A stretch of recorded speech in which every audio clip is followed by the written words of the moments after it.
ਸਾਰਿਆਂ ਨੂੰ ਵਾਹਿਗੁਰੂ ਜੀ ਕਾ ਖਾਲਸਾ, ਵਾਹਿਗੁਰੂ ਜੀ ਕੀ ਫਤਿਹ। ਜਿੱਦਾਂ ਅਸੀਂ ਪਹਿਲੇ ਅਨਾਉਂਸ ਕੀਤਾ, ਭਾਈ ਜਸਬੀਰ ਸਿੰਘ ਜੀ ਵੈਸੇ ਤਾਂ ਸਾਡੇ ਲਈ ਐਵਰੀਬਾਡੀ ਨੋਜ਼ ਹਿਮ, ਸਾਰਿਆਂ ਨੂੰ ਉਹਨਾਂ ਨੂੰ ਰਿਕੁਐਸਟ ਕੀਤੀ ਸੀ। ਇੱਕ ਬੜਾ ਇੰਪੋਰਟੈਂਟ ਹੈਗਾ ਆਵਾਗਮਨ ਦਾ ਮਸਲਾ, ਜਿਹੜਾ ਗੁਰਬਾਣੀ ਵਿੱਚ ਆਵਾਗਮਨ ਦਾ ਸੰਕਲਪ ਕੀ ਹੈ, ਇਸ ਟੌਪਿਕ ਤੇ ਅੱਜ ਅਸੀਂ ਉਹਨਾਂ ਨੂੰ ਕਿਹਾ ਡੈਲੀਬਰੇਟ ਕਰੋ, ਤੇ ਪਲੱਸ ਜਿਹੜੇ ਜੇ ਕੋਈ ਡਾਊਟਸ ਹੈ ਜਾਂ ਕੁਐਸਚਨਸ ਹੈ ਤੇ ਅਸੀਂ ਕਰੀਏ। ਥੋੜੀ ਜਿਹੀ ਅੱਜ ਬੇਨਤੀ ਹੈ ਕਿ ਉਹਨਾਂ ਨੂੰ ਵੀ ਕਿਹਾ ਕਿ 6:30 ਤੱਕ ਗਿਆਨੀ ਜੀ ਨੇ ਅੱਗੇ ਜਾਣਾ ਹੈ, ਸੋ ਪਲੀਜ਼ ਅਸੀਂ ਕਰ ਲਈਏ। ਜੇ ਕੁਐਸਚਨ ਆਨਸਰ ਰਹਿ ਜਾਣਗੇ ਥੋੜੇ ਜਿਹੇ ਤਾਂ ਫਿਰ ਡਾਇਰੈਕਟਲੀ ਵੀ ਅਸੀਂ ਉਹਨਾਂ ਨੂੰ ਕਰ ਸਕਦੇ ਹਾਂ। तो ਅਸੀਂ ਕੋਸ਼ਿਸ਼ ਕਰੀਏ ਕਿ 6:30 ਤੱਕ ਕਰੀਏ। ਸੋ ਮੈਂ ਟਾਈਮ ਨਾ ਲੈਂਦਾ ਉਹਦਾ, ਪਲੀਜ਼ ਸਾਰੇ ਜਣੇ ਮਿਊਟ ਕਰ ਲਓ। ਹਾਂਜੀ ਗਿਆਨੀ ਜੀ ਤੁਸੀਂ ਟੇਕ ਓਵਰ ਕਰੋ। ਹਾਂਜੀ ਵਾਹਿਗੁਰੂ ਜੀ ਕੀ ਫਤਿਹ। ਆਵਾਗਮਨ ਦਾ ਗੁਰਬਾਣੀ ਵਿੱਚ ਸੰਕਲਪ, ਇਹਦੀ ਚਰਚਾ ਕਰਨ ਤੋਂ ਪਹਿਲਾਂ ਮੈਂ ਥੋੜਾ ਜਿਹਾ ਅਨਮਤਾਂ ਵਿੱਚ ਇਹਦੇ ਬਾਰੇ ਧਾਰਨਾ, ਉਹਦੇ ਸੰਖੇਪ ਜਿਹੜੀ ਆ ਉਹ ਆਪਣਾ ਸਾਂਝ ਪਾ ਲਵਾਂ, ਤਾਂ ਕਿ ਸਾਨੂੰ ਇਹ ਦੇਖਣਾ ਜਿਹੜਾ ਹੋਰ ਸੁਖੱਲਾ ਹੋ ਜਾਵੇ ਕਿ ਗੁਰਬਾਣੀ ਦੀ ਜੀਵਨ ਜੁਗਤ ਵਿੱਚ ਆਵਾਗਮਨ ਦਾ ਕੀ ਸੰਕਲਪ ਆ ਅਤੇ ਪ੍ਰਚਲਿਤ ਜਿਹੜੀ ਮਨੌਤ ਆ ਆਵਾਗਮਨ ਸੰਬੰਧੀ ਉਹ ਕੀ ਆ। ਇਸ ਤੋਂ ਪਹਿਲਾਂ ਆਪਾਂ ਇਹ ਵੀ ਦੇਖ ਲਈਏ ਕਿ ਭਾਵੇਂ ਵੱਖੋ ਵੱਖਰੇ ਧਰਮਾਂ ਵਿੱਚ ਆਪਸ ਵਿੱਚ ਕਈ ਤਰ੍ਹਾਂ ਦੇ ਮਤਭੇਦ ਆ, ਸਿਧਾਂਤਕ ਮਤਭੇਦ ਵੀ ਆ, ਕੋਈ ਥੋੜੇ ਆ ਕੋਈ ਬਹੁਤੇ ਆ, ਪਰ ਇੱਕ ਗੱਲ ਨਾਲ ਤਕਰੀਬਨ ਸਾਰੇ ਧਰਮ ਜਿਹੜੇ ਆ ਉਹ ਸਹਿਮਤ ਆ ਕਿ ਜਦੋਂ ਮਨੁੱਖ ਦੀ ਮੌਤ ਹੁੰਦੀ ਆ, ਮਰਨ ਨਾਲ ਕੁਝ ਬਚਿਆ ਰਹਿੰਦਾ, ਜਾਂ ਇਹ ਜਾਕਾਂ ਕਿ ਮੌਤ ਨਾਲ ਸਭ ਕੁਝ ਸਮਾਪਤ ਨਹੀਂ ਹੁੰਦਾ। ਕੁਝ ਅਜਿਹਾ ਵੀ ਅੰਸ਼ ਆ, ਕਿਸੇ ਨੇ ਉਹਨੂੰ ਆਤਮਾ ਆਖਿਆ, ਕੋਈ ਜੀਵ ਆਤਮਾ ਆਖਦਾ, ਕੋਈ ਸੋਲ ਆਖਦਾ, ਕੋਈ ਵੱਖੋ ਵੱਖਰੇ ਨਾਵਾਂ ਨਾਲ ਉਹਨੂੰ ਯਾਦ ਕਰਦਾ, ਉਹਨੂੰ ਨਾਂ ਦਿੰਦਾ। ਪਰ ਇਸ ਬਾਰੇ ਸਾਰਿਆਂ ਦੀ ਇੱਕ ਧਾਰਨਾ ਮਨੌਤ ਆ ਕਿ ਕੁਝ ਨਾ ਕੁਝ ਜ਼ਰੂਰ ਬਚਿਆ ਰਹਿੰਦਾ। ਔਰ ਇਹ ਵਿਸ਼ਵਾਸ ਹੀ ਆ ਕਿ ਜਿਸ ਕਰਕੇ ਅਸੀਂ ਜਦੋਂ ਕਿਸੇ ਪ੍ਰਾਣੀ ਦੀ ਮ੍ਰਿਤੂ ਹੁੰਦੀ ਹੈ ਉਹਦੇ ਮਗਰੋਂ ਅਸੀਂ ਪਾਠ ਕਰਾਉਂਦੇ ਹਾਂ, ਅਰਦਾਸ ਕਰਦੇ ਹਾਂ, ਫਿਰ ਛਮਾਈ, ਸਲਾਨਾ, ਸਰਾਧ, ਧਰਮਰਾਜ, ਚਿਤਰਗੁਪਤ, ਇਹ ਸਾਰੀਆਂ ਜਿਹੜੀਆਂ ਧਾਰਨਾਵਾਂ, ਨਰਕ, ਸੁਰਗ, ਆਵਾਗਮਨ, ਇਹ ਸਾਰੀਆਂ ਫਿਰ ਇਸ ਵਿਸ਼ਵਾਸ ਤੋਂ ਹੀ ਪੈਦਾ ਹੁੰਦੀਆਂ।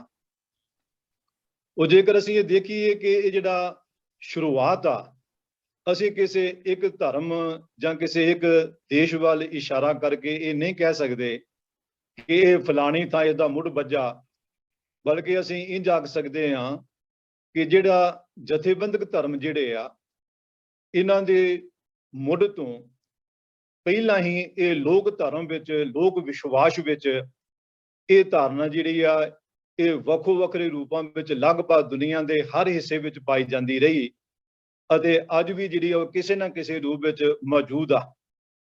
ਜੇ ਮੈਂ ਸੰਖੇਪ ਵਿੱਚ ਇਹ ਆਖਾਂ ਕਿ ਜਿਹੜਾ ਜਥੇਬੰਦਕ ਧਰਮਾਂ ਨੇ ਮਰਨ ਮਗਰੋਂ ਜਿਹੜਾ ਸੰਕਲਪ ਅਪਣਾਇਆ ਹੋਇਆ, ਜੋ ਵਿਸ਼ਵਾਸ ਆ, ਉਹ ਬਹੁਤ ਸਾਰੇ ਤੱਤ ਜਿਹੜੇ ਆ ਉਹ ਲੋਕ ਧਰਮ ਤੋਂ ਹੀ ਆਏ ਆ। ਜਦੋਂ ਜੇ ਧਰਮ ਦੀ ਸਹੀ ਅਰਥਾਂ ਵਿੱਚ ਜੋ ਵਰਤਮਾਨ ਧਰਮ ਦੀ ਪਰਿਭਾਸ਼ਾ, ਇਹਦਾ ਮੁੱਢ ਵੀ ਨਹੀਂ ਸੀ ਬੱਝਾ। ਬਹੁਤ ਸਾਰੇ ਜਿਹੜੇ ਵਿਸ਼ਵਾਸ ਆ ਮਰਨ ਮਗਰੋਂ ਇਹ ਲੋਕ ਧਰਮ ਵਿੱਚੋਂ ਹੀ ਆਏ ਆ। ਸਮੇਂ-ਸਮੇਂ ਹਰੇਕ ਮਹਾਂਪੁਰਖ ਨੇ ਲੋਕਾਂ ਨੂੰ ਸੱਚੀ ਸੁੱਚੀ ਜ਼ਿੰਦਗੀ ਜੀਵਨ ਜੁਗ ਦ੍ਰਿੜ ਕਰਾਉਣ ਲਈ ਲੋਕ ਵਿਸ਼ਵਾਸਾਂ ਦੀਆਂ ਮਨੌਤਾਂ ਨੂੰ ਹੀ ਆਧਾਰ ਬਣਾ ਉਹਨਾਂ ਨੂੰ ਉਹ ਸੱਚ ਦ੍ਰਿੜ ਕਰਾਉਣ ਦੀ ਕੋਸ਼ਿਸ਼ ਕੀਤੀ ਆ। ਪਰ ਸਮੇਂ ਨਾਲ ਫਿਰ ਉਹੀ ਜਿਹੜੀਆਂ ਮਨੌਤਾਂ ਸੀ, ਉਹਨਾਂ ਨੂੰ ਫਿਰ ਜਿਹਨੂੰ ਅਸੀਂ ਪ੍ਰੋਧ ਜਮਾਤ ਕਹਿ ਲਈਏ, ਪੁਜਾਰੀ ਜਮਾਤ ਕਹਿ ਲਈਏ, ਕੋਈ ਵੀ ਨਾਂ ਦੇ ਲਈਏ, ਉਹਨਾਂ ਨੇ ਫਿਰ ਉਸ ਨੂੰ ਜਿਹੋ ਜਿਹਾ ਰੂਪ ਰੰਗ ਦੇ ਕੇ ਜਿਸ ਤਰ੍ਹਾਂ ਨਾਲ ਪੇਸ਼ ਕੀਤਾ, ਉਹ ਸਾਡੇ ਅੱਜ ਸਾਹਮਣੇ ਆ। ਇਸ ਲਈ ਅਸੀਂ ਧਰਮ ਮਗਰੋਂ, ਮੌਤ ਮਗਰੋਂ ਜਿਹੜੀਆਂ ਵੱਖੋ ਵੱਖਰੀਆਂ ਮਾਨਤਾਵਾਂ, ਉਹਨਾਂ ਦੀ ਚੂੰਕਿ ਆਪਾਂ ਇਸ ਵਿੱਚ ਚਰਚਾ ਨਹੀਂ ਕਰ ਰਹੇ, ਇੱਥੇ ਕੇਵਲ ਆਵਾਗਮਨ ਸੰਬੰਧੀ ਹੀ ਜਿਹੜੀ ਆ ਮੁੱਖ ਰੂਪ ਵਿੱਚ ਆਪਾਂ ਚਰਚਾ ਕਰਨ ਲੱਗੇ ਹਾਂ। ਇਸ ਲਈ ਆਵਾਗਮਨ ਸੰਬੰਧੀ ਵੀ ਜਿਹੜੀ ਧਾਰਨਾ, ਇਸ ਬਾਰੇ ਬਹੁਤੇ ਭਾਵੇਂ ਅਸੀਂ ਕਹਿ ਦਿੰਦੇ ਹਾਂ ਕਿ ਭਾਰਤ ਵੀ ਸ਼ੁਰੂ ਹੋਈ ਆ, ਪਰ ਭਾਰਤ ਵਿੱਚ ਨਹੀਂ ਬਲਕਿ ਹੋਰ ਵੀ ਕਈ ਦੇਸ਼ਾਂ ਵਿੱਚ ਇਹ ਪਾਈ ਜਾਂਦੀ ਰਹੀ।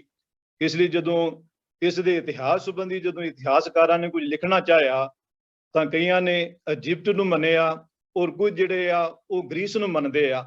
ਪਰ ਨਾਲ ਕਈ ਭਾਰਤ ਨੂੰ ਮੰਨਦੇ ਆ। ਮੌਤ ਮਗਰੋਂ ਭਾਵੇਂ ਕਈ ਤਰ੍ਹਾਂ ਦੀਆਂ ਧਾਰਨਾ ਤਾਂ ਪ੍ਰਚਲਿਤ ਸੀ, ਪਰ ਜਿਹੜੀ ਆਵਾਗੁਣ ਦਾ ਜਿਸ ਰੂਪ ਵਿੱਚ ਅਸੀਂ ਆਮ ਅੱਜ ਮੰਨਦੇ ਹਾਂ, ਇਹ ਪਹਿਲੀ ਵਾਰ ਜਿਹੜੀ ਆ ਇਹ ਵੇਦਾਂ ਦਾ ਜਿਹੜਾ ਦੂਜਾ ਭਾਗ ਆ ਬ੍ਰਾਹਮਣ ਸਤਪਥ ਬ੍ਰਾਹਮਣ ਵਿੱਚ ਜਿਹੜਾ ਇਹਦਾ ਪਹਿਲੀ ਵਾਰ ਜ਼ਿਕਰ ਹੁੰਦਾ। ਫਿਰ ਜਿਹੜਾ ਛੰਦੋਕ ਉਪਨਿਸ਼ਦ ਆ, ਫਿਰ ਉਹਦੇ ਵਿੱਚ ਜਿਹੜੀ ਇਹ ਮੰਨਿਆ ਜਾਂਦਾ ਕਿ ਮਰਨ ਮਗਰੋਂ ਬੰਦਾ ਜਿਹੜਾ ਉਹ ਜ਼ਰੂਰੀ ਨਹੀਂ ਕਿ ਇਨਸਾਨ ਹੀ ਪੈਦਾ ਹੋਵੇ, ਉਹ ਵੱਖੋ ਵੱਖਰੀਆਂ ਜੂਨੀਆਂ ਵਿੱਚ ਵੀ ਪੈ ਸਕਦਾ ਔਰ ਪੈਂਦਾ। ਇਹ ਛੰਦੋਕ ਉਪਨਿਸ਼ਦ ਵਿੱਚ ਜਿਹੜੀ ਆ ਇਹਦੀ ਵਿਆਖਿਆ ਜਿਹੜੀ ਉਹ ਕੀਤੀ ਗਈ ਔਰ ਇੰਝ ਆਖਾਂ ਕਿ ਪਹਿਲੀ ਵਾਰ ਫਿਰ ਇਸ ਤਰ੍ਹਾਂ ਦੀ ਸ਼ੁਰੂਆਤ ਹੋਈ। ਹਾਂ, ਜਿੱਥੋਂ ਤੱਕ ਇਹ ਸਵਾਲ ਆ ਕਿ ਮੌਤ ਮਗਰੋਂ ਕੁਝ ਬਚਦਾ ਕਿ ਨਹੀਂ ਬਚਦਾ, ਇਹ ਧਾਰਨਾ ਕੇਵਲ ਅੱਜ ਹੀ ਇਹ ਸਵਾਲ ਖੜਾ ਨਹੀਂ ਹੁੰਦਾ, ਬਲਕਿ ਸਦੀਆਂ ਪਹਿਲਾਂ ਵੀ ਮਨੁੱਖ ਦੇ ਰੂਪੀ ਸਮਾਜ ਵਿੱਚ ਇਹਦੀ ਗੱਲ ਹੁੰਦੀ ਰਹੀ। ਅਸੀਂ ਦੇਖਦੇ ਹਾਂ ਜਿਹੜਾ ਕੱਠ ਉਪਨਿਸ਼ਦ ਦਾ ਜਿਹੜਾ ਨਚੀਕੇਤਾ ਜਦੋਂ ਧਰਮਰਾਜ ਨੂੰ 3 ਸਵਾਲ ਕਰਦਾ, ਉਹਨਾਂ 3 ਸਵਾਲਾਂ ਵਿੱਚੋਂ ਉਹਦਾ ਇੱਕ ਸਵਾਲ ਇਹ ਸੀ ਕਿ ਕੋਈ ਮੰਨਦਾ ਕਿ ਮਰਨ ਮਗਰੋਂ ਕੁਝ ਬਚਦਾ ਔਰ ਕੋਈ ਮੰਨਦਾ ਕਿ ਨਹੀਂ ਮੰਨਦਾ। ਉਹ ਸਪਸ਼ਟ ਇਹਦਾ ਉੱਤਰ ਚਾਹੁੰਦਾ ਧਰਮਰਾਜ ਤੋਂ। ਸਾਡੇ ਦੇਸ਼ ਵਿੱਚ ਬੜਾ ਪੁਰਾਣਾ ਜਿਹੜਾ 4 ਵਾਕ ਆ, ਭਾਵੇਂ ਅੱਜ ਉਸ ਬਾਰੇ ਜੋ ਕੁਝ ਸਾਨੂੰ ਮਿਲਦਾ ਉਹ ਉਹਨਾਂ ਦੀਆਂ ਆਪਣੀਆਂ ਲਿਖਤਾਂ ਨਹੀਂ, ਬਲਕਿ ਦੂਜਿਆਂ ਰਾਹੀਂ ਜੋ ਉਹਨਾਂ ਬਾਰੇ, ਉਹਨਾਂ ਦੇ ਫਲਸਫੇ ਬਾਰੇ, ਜੀਵਨ ਜੁਗਤ ਬਾਰੇ ਸਾਨੂੰ ਮਿਲਦਾ, ਉਹਨਾਂ ਦੀ ਸਾਨੂੰ ਆਪਣੀ ਕੋਈ ਲਿਖਤ ਨਹੀਂ ਮਿਲਦੀ। ਪਰ ਉਹਨਾਂ ਬਾਰੇ ਜੋ ਕੁਝ ਦੂਜੇ ਨੇ ਲਿਖਿਆ, ਜਿਸ ਰੂਪ ਵੀ ਪੇਸ਼ ਕੀਤਾ, ਅਸੀਂ ਇਹ ਤੋਂ ਅੰਦਾਜ਼ਾ ਲਾ ਸਕਦੇ ਹਾਂ ਕਿ ਜਦੋਂ ਦੂਜੇ ਪੇਸ਼ ਕਰਦੇ ਆ ਤਾਂ ਉਹ ਕਿੰਨੀ ਕੁ ਸੱਚਾਈ ਪੇਸ਼ ਕਰਦੇ ਆ। ਇਹ ਗੱਲ ਵਧੇਰੇ ਵਿਆਖਿਆ ਦੀ ਮੁਹਤਾਜ ਨਹੀਂ। ਉਹ ਬੜਾ ਪੁਰਾਣਾ ਮਾਤਾ ਹੈ ਵੀ, ਉਹਨੂੰ ਵੀ ਰਿਸ਼ੀ ਆਖਿਆ ਗਿਆ, ਉਹਨੂੰ ਕੋਈ ਨਾਸਤਿਕ ਨਹੀਂ ਸਵਤਵਾ ਦਿੱਤਾ ਗਿਆ, ਬਲਕਿ ਉਹਨੂੰ ਰਿਸ਼ੀ ਕਰਕੇ ਹੀ ਸੰਬੋਧਨ ਕੀਤਾ ਗਿਆ ਹੋਇਆ, ਜਿਹੜਾ ਕਿ ਇਸ ਤੋਂ ਬਿਲਕੁਲ ਇਨਕਾਰ ਕਰਦਾ ਸੀ। ਤਾਂ ਮੈਂ ਸੰਖੇਪ ਵਿੱਚ ਆਵਾਗਮਨ ਸੰਬੰਧੀ ਚਰਚਾ ਕਰਨ ਤੋਂ ਪਹਿਲਾਂ ਥੋੜਾ ਜਿਹਾ ਇਹ ਪੱਖ ਇਸ ਲਈ ਛੋ ਰਿਹਾ ਤਾਂ ਕਿ ਅਸੀਂ ਦੇਖੀਏ, ਅਸੀਂ ਆਮ ਤੌਰ ਤੇ ਮੰਨਦੇ ਹਾਂ ਸ਼ਾਇਦ ਕਿ ਇਹ ਭਾਰਤ ਵਿੱਚ ਹੀ ਆ ਔਰ ਭਾਰਤ ਤੋਂ ਹੀ ਸ਼ੁਰੂ ਹੋਇਆ ਨਹੀਂ, ਬਲਕਿ ਹਰ ਦੇਸ਼ ਵਿੱਚ। ਹਾਂ, ਇਹ ਗੱਲ ਵੱਖਰੀ ਆ ਕਿ ਸਮੇਂ ਨਾਲ ਇਹਦੇ ਬਾਰੇ ਵੱਖੋ ਵੱਖਰੇ ਜਿਹੜੇ ਵਿਸ਼ਵਾਸ ਆ ਉਹ ਪ੍ਰਚਲਿਤ ਰਹੇ ਅਤੇ ਅੱਜ ਵੀ ਕਈ ਰੂਪ ਵਿੱਚ ਮੌਜੂਦ ਆ। ਹਜ਼ਾਰਾਂ ਸਾਲ ਪਹਿਲਾਂ ਜਿਹੜੀਆਂ ਕਬਰਾਂ ਦੀ ਖੁਦਾਈ ਦੌਰਾਨ ਜੋ ਮਿਲਿਆ, ਉਹ ਇਸ ਵਿਸ਼ਵਾਸ ਨਾਲ ਲੋਕਾਂ ਨੇ ਉਹਨਾਂ ਦੇ ਨਾਲ ਹੀ ਦਫਨਾਇਆ। ਜਿਹੜੇ ਖਾਸ ਤੌਰ ਤੇ ਅਮੀਰ ਤਬਕਾ ਸੀ, ਈਵਨ ਜਿਹੜੇ ਜ਼ਿਆਦਾ ਪਾਵਰਫੁਲ ਵਿਅਕਤੀ ਹੁੰਦੇ ਸੀ, ਉਹਨਾਂ ਦੇ ਨਾਲ ਉਹਨਾਂ ਦਾ ਮਨ ਭਾਉਂਦਾ ਸਾਜੋ ਸਮਾਨ ਹੀ ਨਹੀਂ, ਬਲਕਿ ਨੌਕਰ ਚਾਕਰ ਵੀ ਮਾਰ ਕੇ, ਉਹਨਾਂ ਦੀਆਂ ਰਾਣੀਆਂ ਨੂੰ ਵੀ ਮਾਰ ਕੇ ਉਹਨਾਂ ਨਾਲ ਦਫਨਾਇਆ ਜਾਂਦਾ ਸੀ। ਇਹ ਖਿਆਲ ਕੀਤਾ ਜਾਂਦਾ ਸੀ, ਇਸ ਖਿਆਲ ਨਾਲ, ਭਾਵਨਾ ਨਾਲ ਕਿ ਮੌਤ ਮਗਰੋਂ ਵੀ ਜੀਵਨ ਕਾਇਮ ਰਹਿੰਦਾ ਔਰ ਜਿਸ ਤਰ੍ਹਾਂ ਦੀਆਂ ਲੋੜਾਂ ਇਸ ਜੀਵਨ ਵਿੱਚ ਮਨੁੱਖ ਨੂੰ ਪੈਂਦੀਆਂ, ਮਰਨ ਮਗਰੋਂ ਵੀ ਇਸ ਤਰ੍ਹਾਂ ਦੀਆਂ ਲੋੜਾਂ ਮਨੁੱਖ ਨੂੰ ਮਹਿਸੂਸ ਹੁੰਦੀਆਂ। ਜਿਹੜੀਆਂ ਕਬਰਾਂ ਖੁਦਾਈ ਦੀਆਂ ਕਈ ਥਾਂ ਜਗ੍ਹਾ ਮਿਲੀਆਂ, ਉਹ ਇਵਨ ਕਈ ਥਾਈਂ ਜਿਹੜੇ ਸ਼ਰਾਬ ਦੇ ਬਾਟਾ, ਭਾਂਡੇ, ਜਾਗਾ ਉਹ ਵੀ ਮਿਲੇ ਆ, ਜਿਹੜਾ ਇਹ ਵੀ ਸਾਬਤ ਕਰਦਾ ਕਿ ਕਿਵੇਂ ਸਦੀਆਂ ਪਹਿਲਾਂ ਵੀ ਮਨੁੱਖ ਦਾ ਸੇਵਨ ਕਰਦਾ ਰਿਹਾ। ਅੱਜ ਵੀ ਕਈ ਥਾਈਂ ਮਿਊਜ਼ੀਅਮਾਂ ਵਿੱਚ ਉਹ ਜਿਹੜੀਆਂ ਚੀਜ਼ਾਂ ਸਮੇਂ-ਸਮੇਂ ਖੁਦਾਈ ਦੌਰਾਨ ਮਿਲੀਆਂ, ਉਹ ਅੱਜ ਵੀ ਕਈ ਮਿਊਜ਼ੀਅਮਾਂ ਵਿੱਚ ਦੇਖੀਆਂ ਜਾ ਸਕਦੀਆਂ। ਔਰ ਇਥਨ ਵਿੱਚ ਜਿਹੜਾ ਇੱਕ ਮਿਊਜ਼ੀਅਮ ਮੈਨੂੰ ਦੇਖਣ ਦਾ ਮੌਕਾ ਮਿਲਿਆ, ਬਹੁਤ ਸਾਰੀਆਂ ਚੀਜ਼ਾਂ ਜਿਹੜੀਆਂ ਖੁਦਾਈ ਦੌਰਾਨ ਕਬਰਾਂ ਚੋਂ ਮਿਲੀਆਂ, ਉਹਨਾਂ ਨੇ ਬਕਾਇਦਾ ਉੱਥੇ ਸੰਭਾਲ ਕੇ ਰੱਖੀਆਂ ਹੋਈਆਂ। ਭਾਰਤ ਵਿੱਚ ਇਸ ਦਾ ਰੂਪ ਜਿਹੜਾ ਉਹ ਥੋੜਾ ਬਦਲਵਾਂ, ਜਾਂ ਇਹ ਆਖੀਏ ਕਿ ਇਥੋਂ ਦਾ ਜਿਹੜਾ ਇਹ ਵਰਗ ਸੀ, ਇਹ ਵਧੇਰੇ ਸ਼ਾਤਰ ਚਲਾਕ ਸੀ। ਇਸ ਲਈ ਭਾਰਤ ਵਿੱਚੋਂ ਕਿ ਦਫਨਾਉਣ ਦੀ ਪਰੰਪਰਾ ਨਹੀਂ ਸੀ, ਜਲਾਉਣ ਦੀ ਸੀ। ਇਸ ਲਈ ਇਹ ਵਿਸ਼ਵਾਸ ਅੱਜ ਵੀ ਪ੍ਰਚਲਿਤ ਆ ਕਿ ਜਿਹੜਾ ਪ੍ਰਾਣੀ ਮਰ ਜਾਂਦਾ ਉਹਦੇ ਪਿੱਛੇ ਬਹੁਤ ਸਾਰਾ ਦਾਨ ਪੁੰਨ ਕੀਤਾ ਜਾਂਦਾ, ਔਰ ਦਾਨ ਪੁੰਨ ਦਾ ਅਧਿਕਾਰੀ ਜਿਹੜਾ ਕੁਦਰਤੀ ਤੌਰ ਤੇ ਬ੍ਰਾਹਮਣ ਆ, ਪੁਜਾਰੀ ਜਮਾਤ ਆ। ਇਸ ਵਿਸ਼ਵਾਸ ਨਾਲ ਕੀਤਾ ਜਾਂਦਾ ਕਿ ਇਹ ਜਿਹੜੀਆਂ ਲੋੜਾਂ ਹੈਗੀਆਂ ਉੱਥੇ ਵੀ ਇਸੇ ਤਰ੍ਹਾਂ ਦੀ ਲੋੜਾਂ ਮਹਿਸੂਸ ਹੁੰਦੀਆਂ ਔਰ ਸਾਡਾ ਇਹ ਦਾਨ ਪੁੰਨ ਉਹਨਾਂ ਤੱਕ ਅਪੜਦਾ। ਇਹ ਵਿਸ਼ਵਾਸ ਜਿਹੜਾ ਅੱਜ ਵੀ ਕੀਤਾ ਜਾਂਦਾ, ਈਵਨ ਉਹਨਾਂ ਵਿੱਚ ਨਹੀਂ ਬਲਕਿ ਸਿੱਖਾਂ ਵਿੱਚ ਵੀ, ਜਿਹੜਾ ਬਹੁ ਗਿਣਤੀ ਸਿੱਖ ਸਮਾਜ ਵਿੱਚ ਵੀ ਇਹ ਵਿਸ਼ਵਾਸ ਅੱਜ ਵੀ ਪਾਇਆ ਜਾਂਦਾ। ਇਹ ਥੋੜਾ ਜਿਹਾ ਮੈਂ ਵਿਸਤਾਰ ਕਰ ਰਿਹਾ ਸੀ ਜੋ ਆਮ ਬਿਲੀਵ ਸਿਸਟਮ ਆ ਮਰਨ ਮਗਰੋਂ ਦੇ ਵਰਤਾਰੇ ਸੰਬੰਧੀ। ਜਿੱਥੋਂ ਤੱਕ ਆਵਾਗਮਨ ਦਾ ਸੰਬੰਧ ਆ, ਆਵਾਗਮਨ ਦਾ ਅਖਰੀ ਅਰਥ ਆ ਆਉਣਾ ਜਾਣਾ, ਭਾਵ ਮਨੁੱਖ ਇਸ ਜ਼ਿੰਦਗੀ ਵਿੱਚ ਜਿਹੋ ਜਿਹੇ ਕਰਮ ਕਰਦਾ, ਚੰਗੇ ਮਾੜੇ, ਉਸ ਅਨੁਸਾਰ ਉਸ ਨੂੰ ਅਗਲਾ ਜਨਮ ਮਿਲਦਾ। ਔਰ ਆਵਾਗਮਨ ਅਨੁਸਾਰ ਜ਼ਰੂਰੀ ਨਹੀਂ ਕਿ ਮਨੁੱਖ ਨੂੰ ਮਨੁੱਖਾ ਜਨਮ ਵੀ ਮਿਲੇ। ਉਸ ਦੇ ਜੇਕਰ ਕਰਮ ਮਾੜੇ ਆ ਤਾਂ ਉਸ ਨੂੰ ਪਸ਼ੂ ਪੰਛੀਆਂ ਦੀ ਜੂਨ ਵੀ ਮਿਲ ਸਕਦੀ ਹੈ ਔਰ ਮਿਲਦੀ ਆ। ਇਸ ਦੇ ਨਾਲ ਇਹ ਵੀ ਵਿਸ਼ਵਾਸ ਆ ਕਿ ਅਸੀਂ ਜੋ ਹੁਣ ਜਨਮ ਲਿਆ ਹੋਇਆ, ਇਹ ਸਾਡਾ ਪਹਿਲੀ ਵਾਰ ਜਨਮ ਨਹੀਂ ਹੋਇਆ। ਅਸੀਂ ਕਈ ਵਾਰ ਇਸ ਤਰ੍ਹਾਂ ਜਨਮੇ ਮਰੇ ਆ ਔਰ ਕਈ ਜੂਨਾਂ ਵਿੱਚੋਂ ਭਟਕਦੇ ਹੋਏ ਅਸੀਂ ਇਸ ਪੜਾਅ ਤੇ ਅਪੜੇ ਆ। ਇੱਥੇ ਇੱਕ ਹੋਰ ਗੱਲਬਾਤ ਧਿਆਨ ਦੇਣ ਦੀ ਲੋੜ ਆ, ਜਿਹੜਾ ਪੁਨਰ ਜਨਮ ਆ, ਪੁਨਰ ਜਨਮ ਅਨੁਸਾਰ ਮਨੁੱਖ ਮਰਨ ਮਗਰੋਂ ਕੇਵਲ ਮਨੁੱਖ ਹੀ ਬਣਦਾ। ਪਰ ਜਿਹੜਾ ਆਵਾਗਮਨ ਅਨੁਸਾਰ ਮਨੁੱਖ ਜ਼ਰੂਰੀ ਨਹੀਂ ਕਿ ਮਨੁੱਖ ਹੀ ਇਸ ਨੂੰ ਜਨਮ ਮਿਲੇ, ਇਸ ਮਗਰੋਂ ਇਸ ਨੂੰ ਪਸ਼ੂ ਪੰਛੀਆਂ ਦੀ ਜੂਨੀ ਵੀ ਮਿਲ ਸਕਦੀ ਆ, ਇਸ ਦੇ ਆਪਣੇ ਕਰਮਾਂ ਅਨੁਸਾਰ।